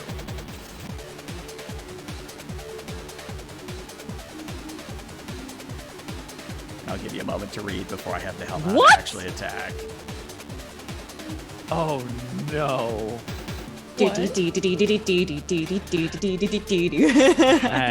She's just gonna kind of like. Oh, this is bad. And I'm going to say that's all you say before the hellhound attacks. Yep. So I need an interface, please. And this is going to be versus the hellhound's attack, which it actually has a rather good score of. But I want to spend some luck on this all then. A 9? Yeah, I don't have good luck with this. All right, so what Yeah, happens is yeah. the hellhound leaps forward, again snarling and, kind of Mm-hmm. gutturally growling at you. And it latches onto your arm, and you just feel your brain and nerves burning as it's going to do a grand total of 9 damage directly Oh, to your not brain, bad. which means your armor does not happen Yep. here. Oh, it's Yep. true damage. Oh no. Yep, true damage. Yep. Oh boy. So the rest of you, Demi and Boss, you see Phoenix sort of. You know what? Just hack out. Let me do this because there is a chance sure. of Newman hearing you. I'd like you to roll me a concentration, please. If you pass, Oh, you do man. not scream. If you do not pass, you do scream. Oh god. Okay, you're fine. You do not scream. Damn, that constitution though. Yo. But, by the way, But she does look physically like in pain, yes. in pain. So basically, what you end up seeing is that she's holding onto the side of her head, and as she sort of like takes a staggering step backwards, the mask that's on her face, you obviously can't like see the bottom half of her face, but from her nose, like you can see that like the blood has definitely seeped through the cloth. And like one of her eyes looks hella bloodshot, and it looks like she's almost like she's crying blood. Okay. You were saying there, Irie, though? Go ahead. That I performed Phoenix's plan that she said right before she did her action. Yeah, I'd say that could happen. Yeah. To close like only one of the fume hoods and like let the other one or whatever it was. I wanted to know if there was anything that we could do to make it look like there was burrowing from lab 4 to lab 5. Like, is there like, because they were complaining about a cockroach problem, maybe that I could like fake like put some like a hole into the wall in like the back corner or something like that. Trying to think about how we do this in a roll. Roll me an education, boss. Education. This is my education. Click. A 12. Whatever the walls are made out of, when you go to mess with them with your rippers, you're not getting through them. Like your claws just sort of scrape against the wall and you don't even like dent them. Okay. Damn it. So conceivably the lab walls are reinforced. Okay. That makes sense. I see. So they're confident that there would be no cockroach problem between lab 4 and Yeah, lab 5. they're pretty confident. But as we come back around in initiative order, what are you doing, Phoenix? Are you staying in the system? You jacking out? I'm out. Okay. I've got what I need because this is a problem. All right, you jack out, and I think you have something to share with the rest of the class. I do. Okay. She's gonna like cough a little bit, wipe her face. She's done with everything. She's gonna pull the mask off and throw up her goggles. We have to go now. What about the bird? She'll throw up what she's got on the message, and she's just gonna throw it up on her agent, and she's gonna slam it in front of their faces. This was a setup. They're trying to kill us. And let me actually show that so that everybody can see it. You should now all see the partially corrupted file from Biotechnical Lab. And I will read it out best I can. There is a user that goes by UN0223. There's a portion of unrecoverable data. And then it says, Falcon is ready for the edge runners as per, and then there's an error. Instructions, both quote unquote bells and quote unquote whistles are standing by to eliminate both targets. Then a second user enters in under the name of Minka and says, see that it happens cleanly. I'm getting tired of cleaning up messes. Do so and you will be rewarded as per our agreement. And then there's an unexpected end of file. Oh. I think we need to take a hostage with us. I think when Dr. Newman should be our hostage here. We've got two choices. We either take him or we get the hell out of here. I say we get the hell out of here, or maybe steal some of this stuff. Maybe we do take the stuff back from the it's like in that case we don't need to be sly anymore. Just like grab your tubes and let's blast our way out of here. All right, so oh no, that's a little too loud. Let me lower that a little bit. All right, so in terms of as you're talking this over, what happens is a new voice sort of does that sort of slam on the door before a new voice shouts out. And boss, you recognize that voice anywhere. You hear the voice of Bells on the other side. And Bells says, look, we know you're in there, boss. Do you want to come out and we can do this cleanly, or do I have to come in there and make things messy? I look at the others to see what they're thinking before blurting anything out by any chance.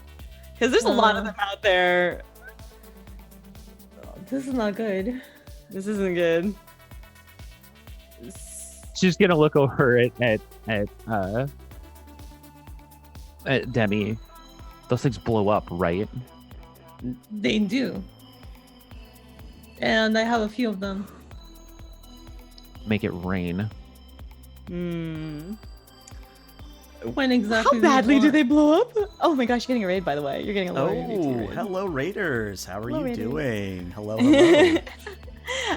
But anyways, what do you want me to do, Phoenix? We're surrounded by corpse sack. We've got who knows what going on in here, and we have somebody who set us up. If this other person that apparently you know is the one that set us up, then we have only one way out, and that's guns blazing. I'll give you I 10 more mean- seconds.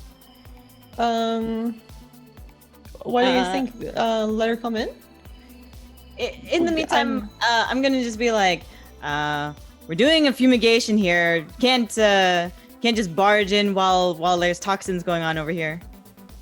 And you just hear Bells laugh and say, look, honey, I know it's you. You're not that hard to pick out. I look at them like, am I? Am I really that obvious? It's just face palms. So because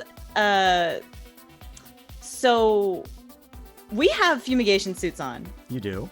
We do have the fumigation thing. We That do is have the poison thing. Which I did say as a hint. I did say it was Toxic. hazard. Yes, yeah. If we don't give shit about the bird, then and there are vents in here, then I just want to spray the entire all of it into the vents. Okay. So I want to keep the door shut and have her laughing, and just stand on top of one of the desks or whatever, reach up towards one of the vents or through the fume hood. Wait, no, that's to exit things safely. No, I want it to be inside of the facility. So I want to go to the whatever vent has the AC or anything running, and just crank that shit up to 100. All right. I'm gonna say this is going to be a tech roll for you. Tech roll for me. All right. Tech. So that's be what, basic tech? Yeah, basic tech. Basic tech. I don't have that score. All right, so boss, you go over to a vent and you pull off the cover and you begin spraying into it. And what happens is the liquid sort of begins to, the fumes of it are probably heavier than air. So you're fine in your suit, but you get the sense that all you're doing is really gassing yourself at this point. Yuma. Okay. This man. Because I'm not the most techie person. How much of it have I expended? I think that I'm using. I see that she's doing it wrong, and I'm like, Okay, yes, please help me. Help me. Go. give me that, and then I do it. Okay. Okay, yeah. Okay, hand it over to Debbie. Go ahead, Demi. Go ahead and yeah, with a There 20. you go. Oh, I nice. do it. Much You better. Much Nice. better. All right, so Victory. Irie, I need Demi to roll me another luck roll here. 1d10 plus Plus your luck.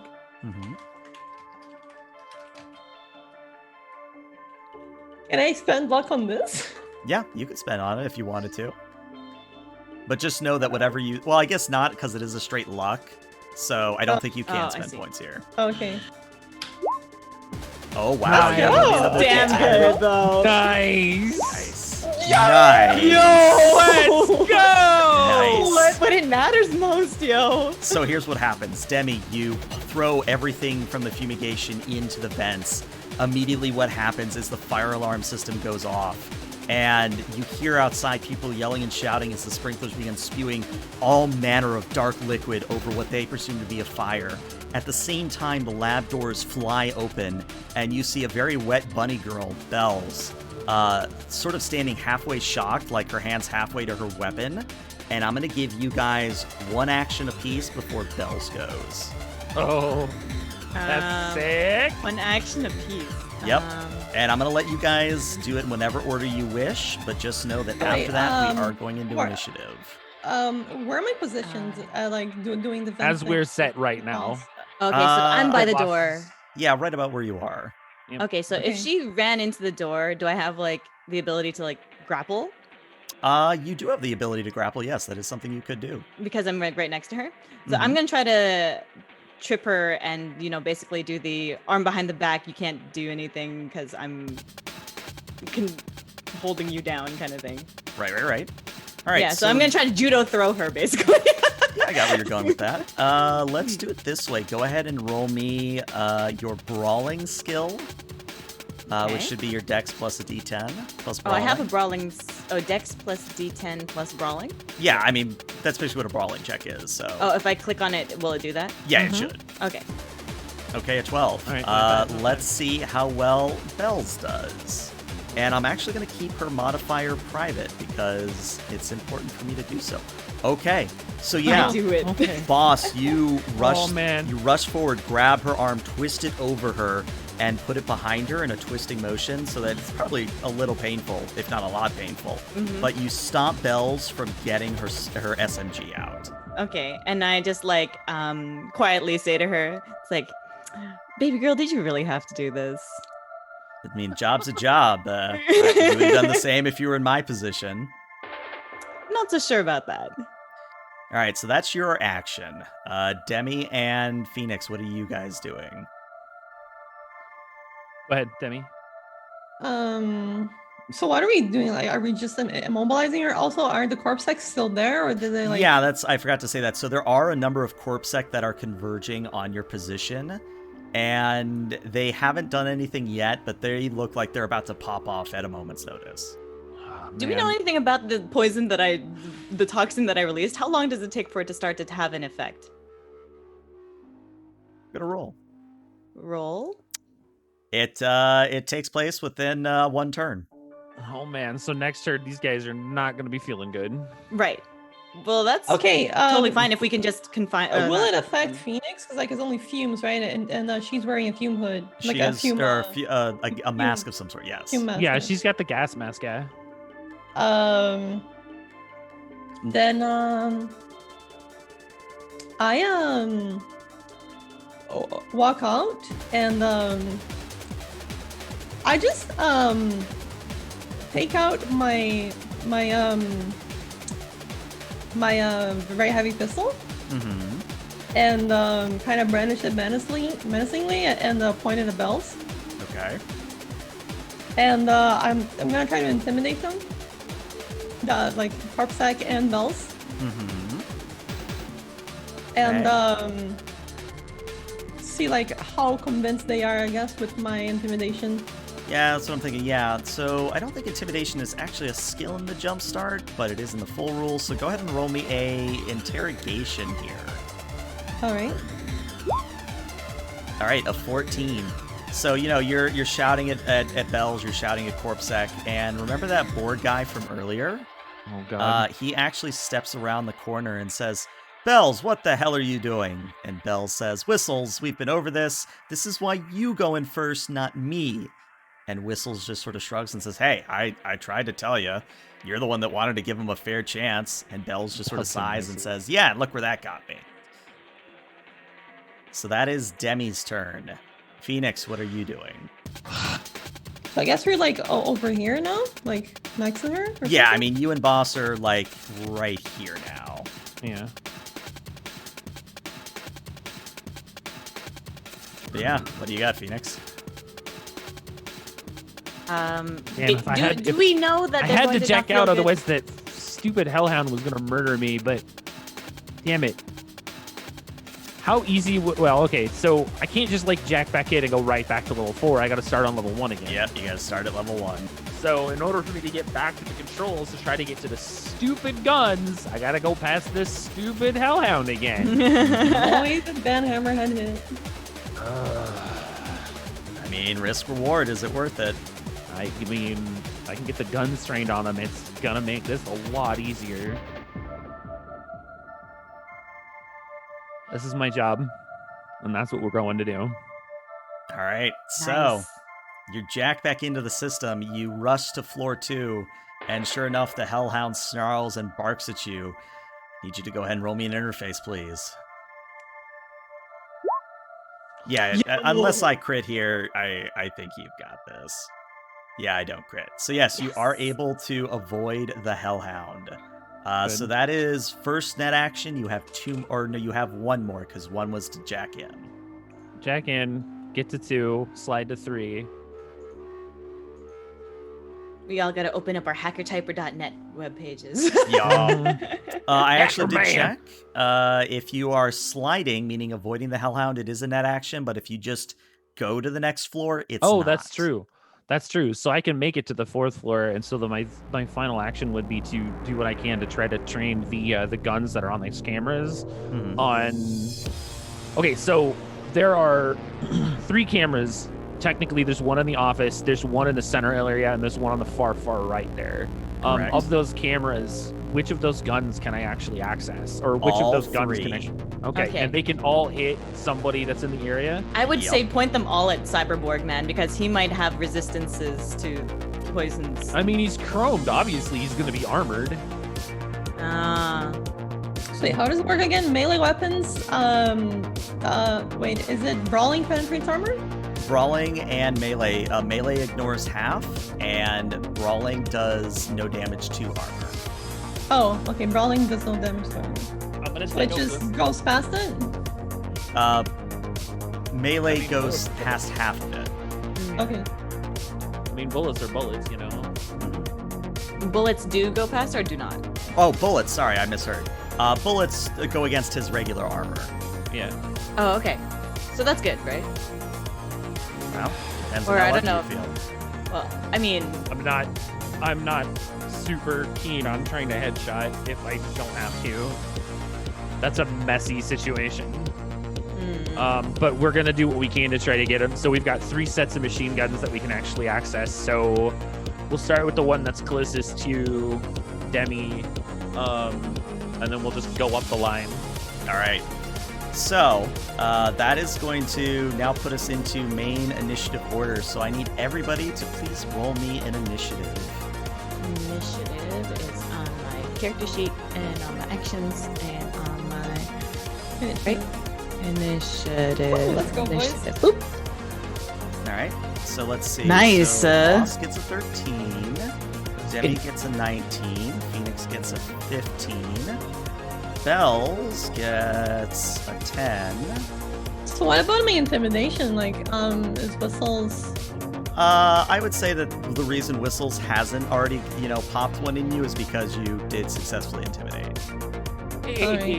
Nice. But that is all right. So that's Whistles, and then let's see, Corpsec have not great. Wait, how are they rolling? I mean, don't the fumes start affecting people? Oh, they do. Don't worry, that's happening. But we do need everybody in turn order. We still have to get the turn Okay. order, yeah. Yeah. Okay. All right. So the reason it's important is because Phoenix, you Yep. toggle the machine gun turrets. And Demi and Boss, you see them descending from the next to the cameras and being trained on the Corpsec and on Whistles. However, Phoenix, as you do this, the Hellhound comes in for an attack. So Yep. I need you to roll me an interface here. And your number to beat is a 14.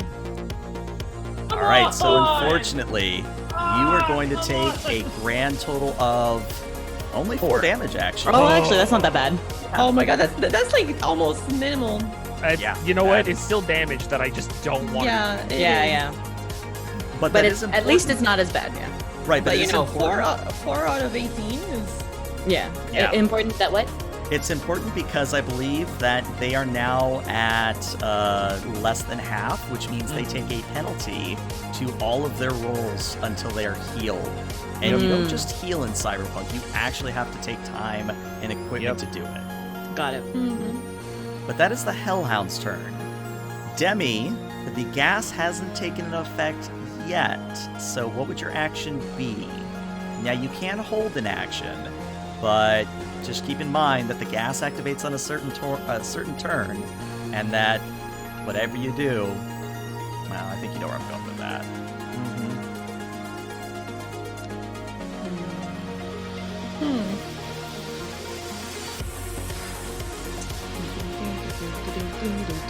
So heavy pistol is 3d6, and the 2 hit is my marksmanship plus my dex, right? Correct. There's also those vials you got, right? You do take them back. Yeah. Could throw the vials. That is something. That you is could a do. viable action. To Viable. Viable. Keck W. How many vials do I have? Enough that if you throw it, you will cause a sizable explosion. Sizable? Meaning you could probably hit everyone in the area. Ooh, wait, That's a good including AoE. me or not including me? If you let go of bells, you'll be fine. If you hold on to bells, not so You much. might get caught up. Yep.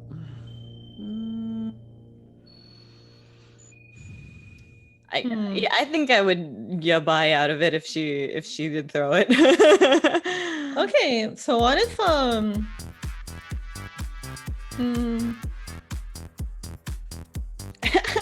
We have chat role playing the guard what the guards are Good. saying. Good. Oh, it feels so good.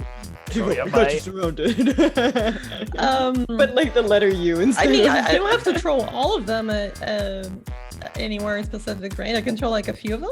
You could throw 3, but let me put it in a little bit more concrete terms. Right now, you have the equivalent of a grenade. And a grenade will affect everything within a 3-meter radius of where you throw it. So a 3x3 square, which you could, let me actually like draw it on the grid here. So this is a 3x3 square. Oh, I see. Okay. And you can so- move that so that it's like here, or maybe here.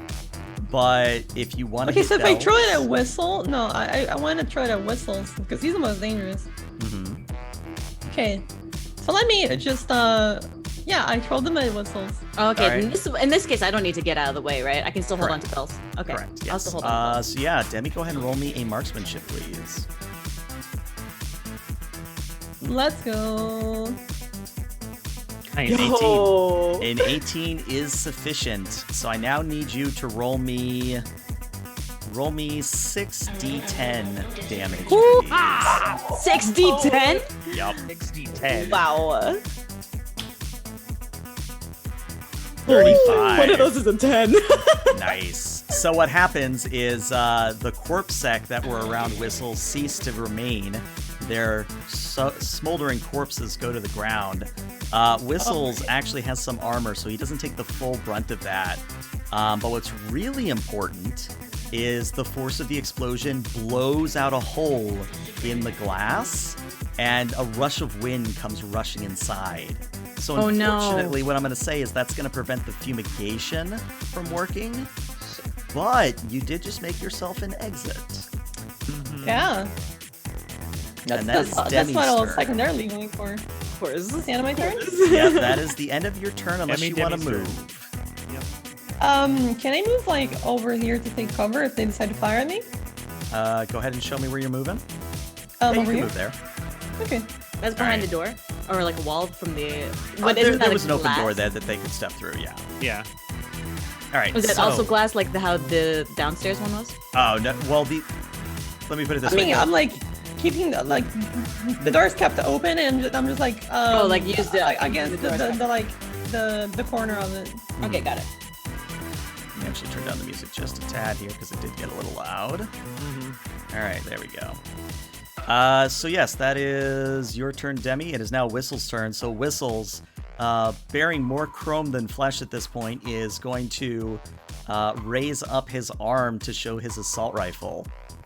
And he I mean, is all going- damage is he? He's pretty damaged. He has taken a negative here, but he is indeed going to attempt to fire a 3-round burst. So let me just double check the 3-round burst chart. So does he fire it at me? No, he's firing it actually at Boss and Bells. Okay, so because we're grappled, Can she? does it matter, like, can I use her as a shield, basically? You Yeah. can use her as a human shield, yes, but I have to see if it hits first. Okay, got it. So let's see. All right, so my DV here is a 12. They have an 8 in marksmanship, but they are at a -2 penalty because they're injured. It might help if I did the roll command. Oh, wow. Wow. A 7. So actually what happens Jesus. is he brings up his assault rifle, depresses the trigger, and it just goes click, click, click, click, click, and he looks down at it and goes, fuck. He didn't reload. No, more that it jammed on him. Oh, okay. Yeah, guns jail. But, Especially at the wrong time. Phoenix Especially after being is- exploded on, yeah. Yeah. So Phoenix, it's So I now your get- turn. So I have 3 net actions, right? 3 net actions or 1 meat action? 1 meat. This music's so good. Yeah. So I have the choice of either using all 3 of the guns or trying to deal with the Hellhound. Yep. I think dealing with the Hellhound is more important. I don't want you to. Brain damage. I mean, yeah, like Brain both damage? Me, I mean, both me and Damage. Yuma are getting a turn. Before Whistle's next turn. Mhm. Yeah, but Bells goes before he gets to go again, or you guys get to go again. I mean, she's probably just gonna try to like struggle from away from boss's grasp. It's my thought.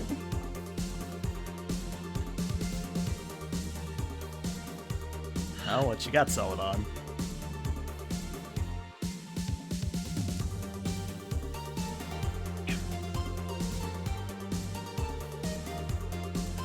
Oh, did we lose Celadon? Hold on. No, I'm frustrated because like either regardless of what I do, I'm at a negative, which is no bueno. But I have to deal with that Hellhound. Mm-hmm. You can like try to deal with them, and if you can't, just like jack out and just don't die on us, you know? Yeah, but then the guns will get used on us. Well, let me put it this way, because I'll throw you a bone here. If you spend a net action to turn the turrets to automatic, they're just going to shoot at anything that moves. Oh man, that's even worse.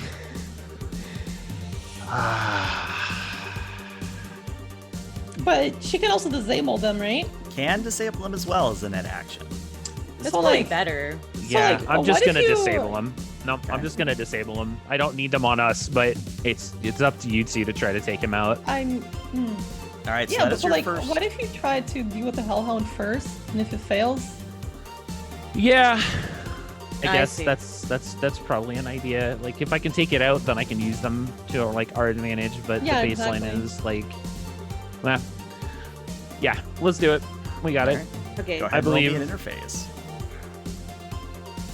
let's go. All right, so that is a Right. 14 for you because of Mhm. Oh no. Minus because of two. the minus. The Hellhound is going to roll a 9, so you may indeed roll your banhammer damage, which, if I remember correctly, is what 3d6. to the Hellhounds. Yes, 3d6 res. Alright, so we go in here. 2, 3d6. Get modded, brah. Bruh. brah. All right. Well, what I'm going to say here, because again, I'm not here to kill you. When you do the banhammer, you are actually able to like cock it on the side of the face, and it does one of those cartoonish like face, motion things where the shockwave travels through its metallic. Oh, that's face. mush reel. Yeah, the mush reel, and it shatters into literal like pieces onto the lab floor next to you. So Oh, the thank Hellhound is no more. Oh, thank Yay. Nice. God. Okay. Now you have free reign with the turrets. Yep, you Well- have 2 more net actions. Yep. Oh, wait, is each camera gun like one action? Yes.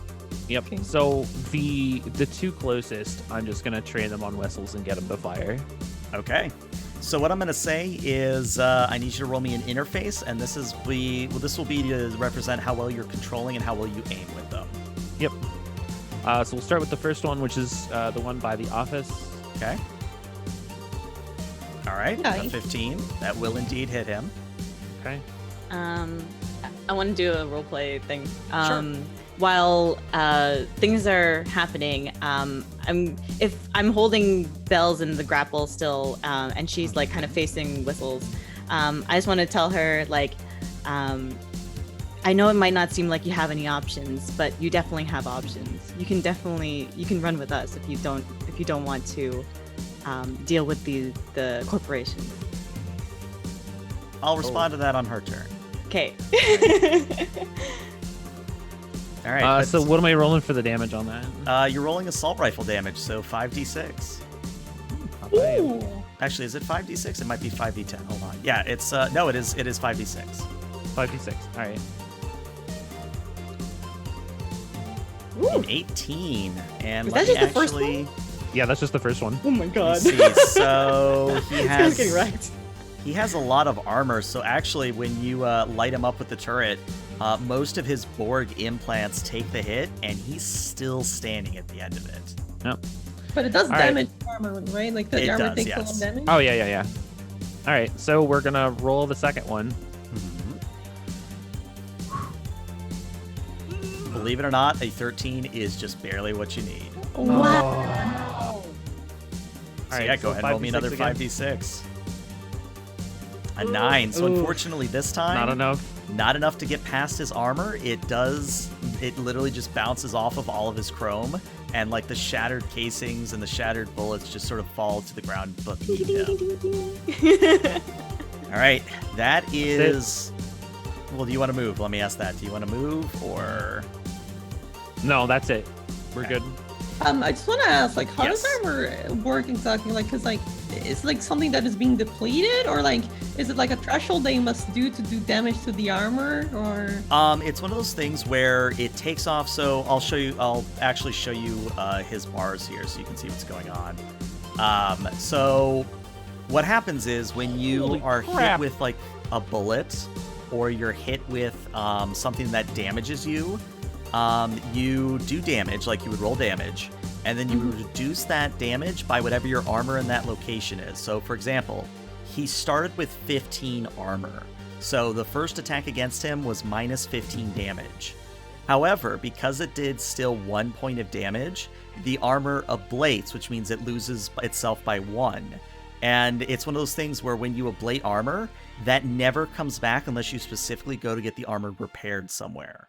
So, okay. because he's been actually damaged twice, he's now at 13 armor. I see. But wait, so the armor reduces the damage in the area that was hit, right? Yes. So like the body or the head. Okay. So if it's a like bullet type weapon, it's like the armor prevents the armor is like fully in effect, Correct. and then melee is half. Correct. Oh, okay. I understand. But yeah, boss, it is your turn. Oh, so she's not going to respond to me until her turn, which is after my turn. Okay. So we'll just say that for the sake of argument, what you said is going to happen now, and then you can take your turn. Mm-hmm. Okay. Timeline wise. I see. I don't. Well, Wouldn't it make more sense if she responded now so that boss could make a decision based on her response? I'll let it happen. I can see that argument. So Sure. Bells just sort of asks, "How much you paying?" it would be like split between us. We're a team. Whatever we earn, we would split between. I'm gonna need a hard figure, sweetie. I don't know what money is like in this game. What's a good like?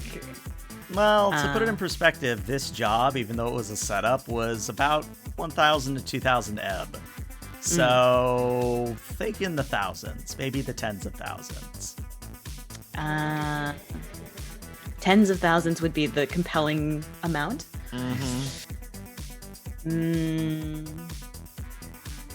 But I would also point out that if you do the 10,000 route, you're going to be very pressed for cash, meaning that you're going to have to do some kind of job in order to pay for your apartment this month. What if it's like, what if it's I don't know if I want to have that kind of person on our team and spend her money on, like, give her money, and then, like, as soon as she can, if she finds a more valuable offer, she's just gonna betray us? That doesn't seem like a good idea. but she could be so valuable. Like it depends on. It's like having another party member, you know. It's also not necessarily one of those things where she has to go onto your team immediately. It could be that you literally are just paying her off for this one job. Like she stops trying to kill you for this one job. Oh, okay, I see. do like so for this job for us, we were getting 1,000 to 2,000 yes. each. Oh, I see. Okay. How about I'll give you 1,000 to stop attacking us, and we'll talk more afterwards if you're still alive. Roll me a bribery, please. Oh, there's Go. bribery. I don't think I have bribery. I don't Top have of the social skills. Yeah. Wow. Oh. Wow. That is, you guys are really doing the clutch rolls tonight, not gonna lie. Clutches are great. Oh my god. So, Bells actually stops struggling and says, yeah, I can do that. Sweet. Nice. Nice. Okay. In that case, I let her go. Mm-hmm. Do I still have the ability to like attack? I will say that letting her go and doing all this was your action. You have a Sure. move remaining.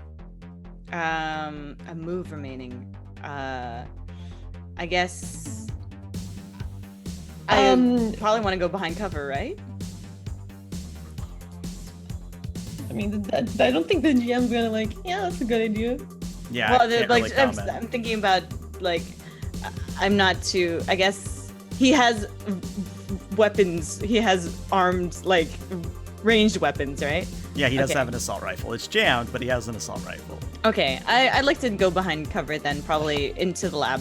Okay. So you pop back in, see Phoenix. Can he like unjam it and use it on the same turn? No, he has to spend an entire turn unjamming Oh, I Oh see. boy. Oh, if that's the Yep. case, Yeah, you yeah, wanna, yeah, yeah. you wanna, You're good, boss, you're you wanna just rush him then. yeah. Yeah. Okay, then I will. How much movement do I have? Whatever your move score is. Score 6. Okay, so what was that? There's still a corpse sec dude on Yeah, the there is right. still a corpse sec guy over here. Oh, okay, but I can't attack or anything, right? You Correct, can't. yeah, you've It's like, used it would your be action. Next turn. Yeah, the only thing you could do is just move to get into a specific range. Okay. Do they get disadvantage on like ranged weapons if you're too close? Not in the jump start. Okay. Oh my god. So then the corpse set guy on the right, and there's also another one to the far right, right? I was Yeah, right. there's a far one that's starting to come in your direction. Have the gases affected Do they- him yet?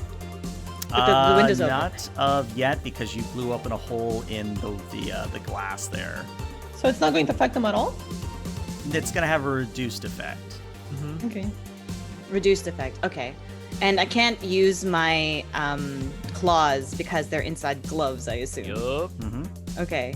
And I still have the poison tank. Wait, no, I don't have the poison tank because I gave it to Demi. Yep, it's Yeah, currently in the vents. In the vents. We Okay. spent it all. Yeah, we vented so- it. Okay, we vented it. Green is sus. Green is sus. I guess I'll. If I move close to the corpse deck guy and he tries to do something, do I have an opportunity to do stuff in response? What I would say, it will be harder for him to shoot you because you are at a closer range. Okay, then I'll move closer to the corpse deck guy. I'll move like here. All right.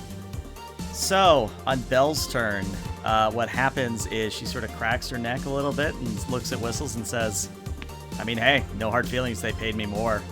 And she rushes forward and does a flying jump kick that impacts Nice. Whistles in the chest. And Whistles goes flying out of the building, out of the hole you've created, down to the ground below. Fucking bells, yes. And Oh my god. You hear Oh, yeah. you hear the sickening crunch of metal on asphalt, and Bells just sort of looks over the edge down at him and says, "Yeah, we need to leave now." I love her. She's amazing. Okay. But normally it would be the corpse sex turn next. But what I'm going to do is I'm going to roll concentration for the both of them. They don't have a good concentration. All right, so that one fails. That one succeeds. So Which one the is one next that? to you, Yuma, is going to sort of clutch his head and have trouble breathing, and that's going to be his entire action. Okay. The far one is going to attempt to shoot at you with his SMG. So let Okay. me check ranges here. That is a 15. Can she take cover behind him? Behind the other dude? I will let it. Yeah, I'll let it happen if they hit you. Okay, sure. They do not hit you, so just They do bullets not hit. spray in your general direction, and nothing hits you. Got it. Nice. But top of the initiative order, we go back to Demi. Yo, Um, Hold your action until after. I've got an idea. Okay. Can I walk and like hold half of my movement? Sure. Okay, I'm gonna walk. And just as All a right. reminder, the fire suppression systems are still going, so the dark brackish water is still spraying all over you guys. I mean, we still have the suits and everything, right? This is true. Yeah, you haven't really taken damage, so your suits are intact. All right. Gonna get next to the bells and just like so. How do you want to leave here? She points My down at car's- Whistles and says, "We've got a cushion." Oh, Awesome. man. I love her. Let's do it. Honestly, I asked her, you first or me? She motions, ladies first kind of a gesture. She's also a lady. Okay. But she's offering the you go first kind of thing. Okay. Then yeah, let's just do it. I'm gonna athletics and Yep. jump right on him. Yep, go ahead and roll me in athletics. Do not roll a 1. You have one job. Do not roll a You have 1. one job. Oh gonna God. spend two luck here. Okay. Okay. That guarantees it, I guess.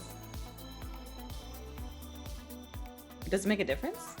It does add 2 to the score, so a 15. All right, And yeah, good. so Demi, you leap out of the exploded glass, and you land almost like knee first on Whistles, and you hear him go. Awesome. Does But that do you damage are- to Does he me? take damage? He does. Go ahead and Yeah. roll me 2d6. Nice. That's exactly what I wanted. Come on, max damage. Nice. All right, so unfortunately, even with half armor, it doesn't do any damage. You just sort of knock the wind out of him. Good. Okay. But you are now outside. Whistles is going to attempt to roll so that you fall off of him. And if he succeeds this athletics, he is going to swing at you once. All right. No, he has rolled a 9. So unfortunately, you have him pinned at the moment. So Nice. he's going to attack you with melee, but he's going to be at a minus for this. Wait, why is he attacking? Wait. Okay, what was my action exactly? Like Your action was was it movement or was it as an to- attack? Your action was to get out of the window in a safe fashion. Okay. So do I still have my attack? No, I'm going to say your attack would have been Was part of jumping that and landing, athletics, yeah. yes. Okay, but then don't I get 2 melee attacks? No, in this case, it's not an actual melee attack. In your instance, Okay. for him it is, though, because it's counted Okay. as 2 different melee rolls. Oh. All right. All right. So, yeah, go ahead and roll me your opposed. I think it's for you. It is. Is he a disadvantage from He is. So that is only an 8. So what is your evasion? That's in the attributes, right? Not in the Fighting Fighting it's a attributes. skills. skill. Right under brawling and fighting skills. Okay, it's a 4. All right, go ahead and roll me an evasion. Oh dear. God. So what happens? Because yeah, that's a Numbers total of 8. 7 on your count, and that means he has 8. He barely beats you. Oh, wow. So He This is does get a melee? good clip on it, yeah. yeah. So what's gonna happen is he's gonna swipe at you with his big knuckles or big knucks, and it's going to do a grand total of Chicken nugs. 9 Yeah, damage. So Ooh. let me move Bells here so we can see your token. Let me move Bells here. So let's put you to the side. So that's going to ignore half your armor. So your armor right now is a 15. That means half of your armor rounding up is going to be an 8. So you take 1 point of damage, and your body armor goes down to a 14. That's the second number, right? So it goes down to 14. The blue one. The blue one, yeah. Yeah, but okay. So my health goes to 34. Correct. See, it's not so bad. Yeah. All right. I And like that is- oh, go ahead. I like grimace and pain, and like I guess like the force of the impact like knocks me off of him, but I think I'm on my feet, right? Yeah, by now you're on your feet. All right. All right. So, Phoenix, we go back to you. Okay, can I unlock the door for Lab 4? You can. Okay. That is a net action. I'm going to net action, unlock the door. Okay. I'm going to use the camera that I can see that technically like has the ability to like beat into Lab 4 and take a look to see what's in that lab. What you see is a bunch of cages with various animals in them. Not going to go into detail, but those are dead animals. Those are no bueno. All of them are dead. All of them are dead. Wow, this was a trap. That is awful. Or they died from the poison. Little column A, little column B. A little bit Oh, of okay. 6. Yeah, 6 and 1 half dozen of the other, really. So whatever Falcon was in there is now dead also, yeah? Yeah. Well, that's not good. All right, so third action then is going to be to take the machine gun that I know that we've got access to and try to go for the corpse step guy. All right, go ahead and roll me an interface. All right, for Corpse Sec, a 12 is sufficient. So go ahead and roll me 5d6 damage. Oh my god. 5d6. All right, and that is enough that the non-coughing, non-sputtering Corpse Sec guy goes down in a hail of bullets. So that leaves you with one net action, I believe. All right, at this point, I'm going to simply just deactivate the machine guns. Okay. I'm just going to disable them completely. All right. Boss, it is now your turn. Okay. I don't have any weapons on me, right? You've got your I think gun, you have right? at least your Oh, I have a rippers. gun. But like The your rippers are grappling, through the gloves. but like I just want to say that like your martial art or whatever, your brawling skill does like a heck ton of damage. My brawling skill does damage. Mm-hmm. Okay. And you do a lot of it because you have body 9, I think it was, because you used it last time. Yeah, brawling is one of those things that it does a lot of damage, but if there's any armor there, it doesn't do any damage. But what I would point out is that if you aim for the head, there's no armor on the corpse sec. Or at least the corpse sec's head, so... If I try to like snap his neck kind of thing, like that's like Yeah, you can do that. basically the brawling for the head is what that is. Yep. Okay, so I'm going to try to Steven Seagal like snap his neck. When just grab his head and try to twist it. So normally it would be a -6 to the check because you're aiming for the head, but because you invoke the name of Steven Seagal, I will give you a Excellent. +2. So you're at a total +2. of -4. Let's go. All right, I will. -4. All right. Brawling check then. Quick. Yep, Yep. go ahead and roll me brawling.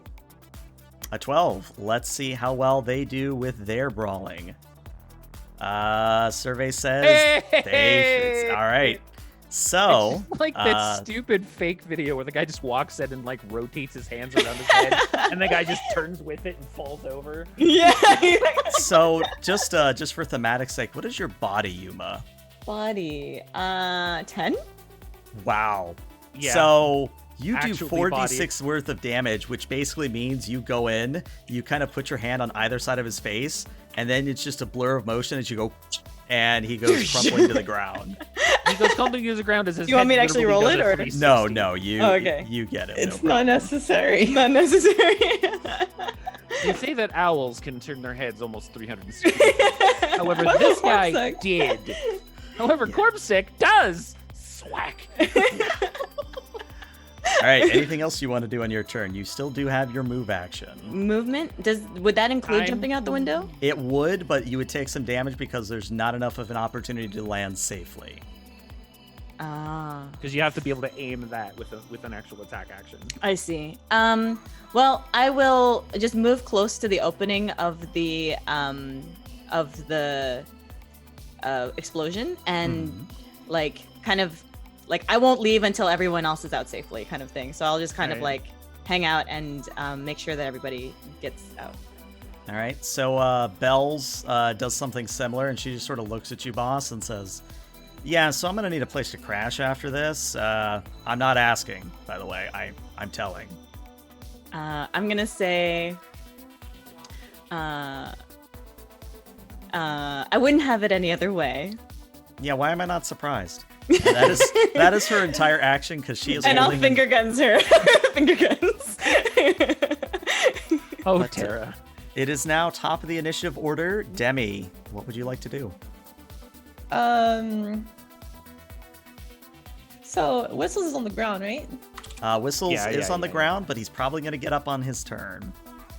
I mean, if He's I aim not for dead, his take head, him out. would I get disadvantage? What I would say is that he does have chrome on his head, which probably means he is armored there.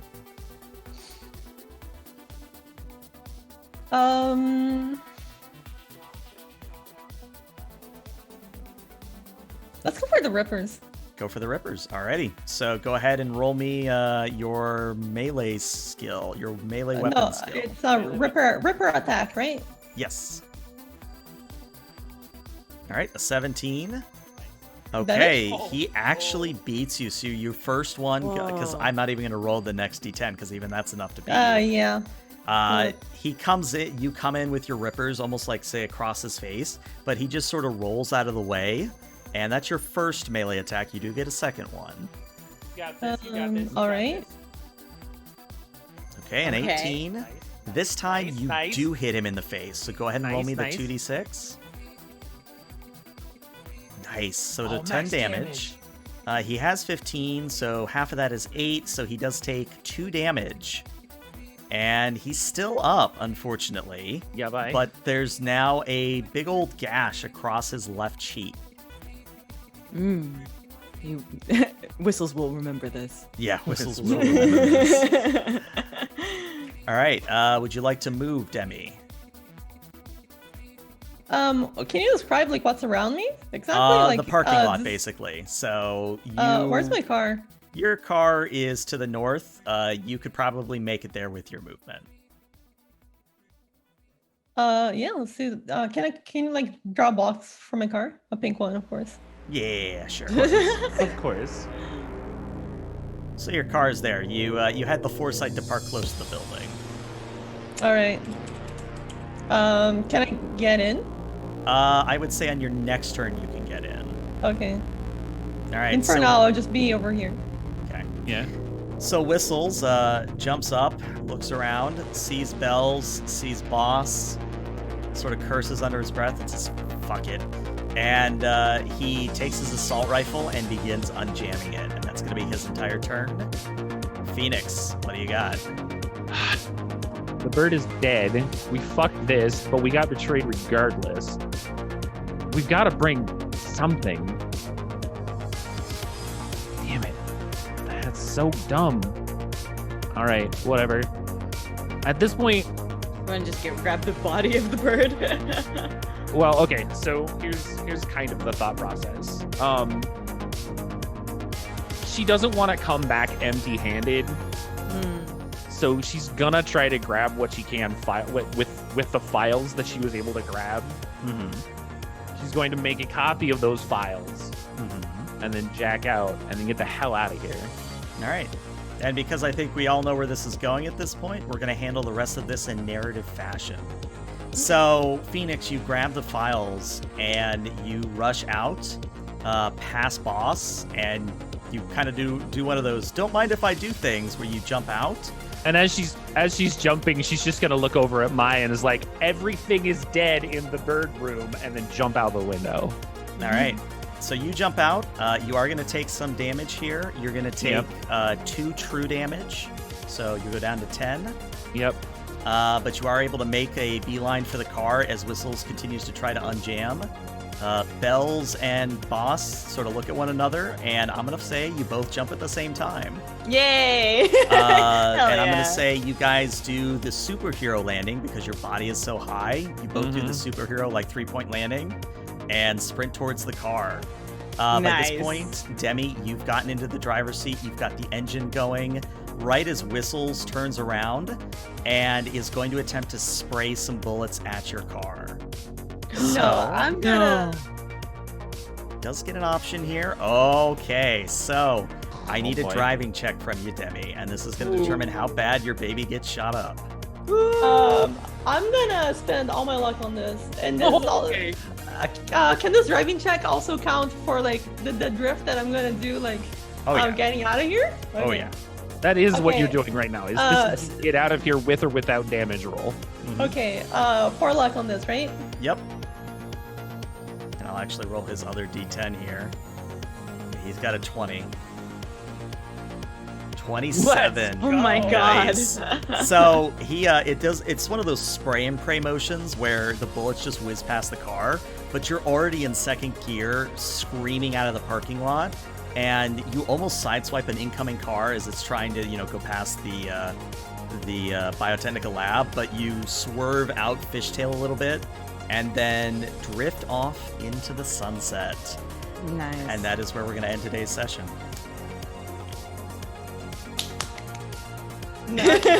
That was awesome.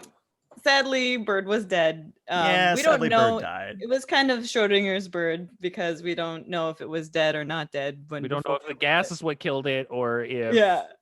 it was I already mean, dead. we and this knew was it just was a setup.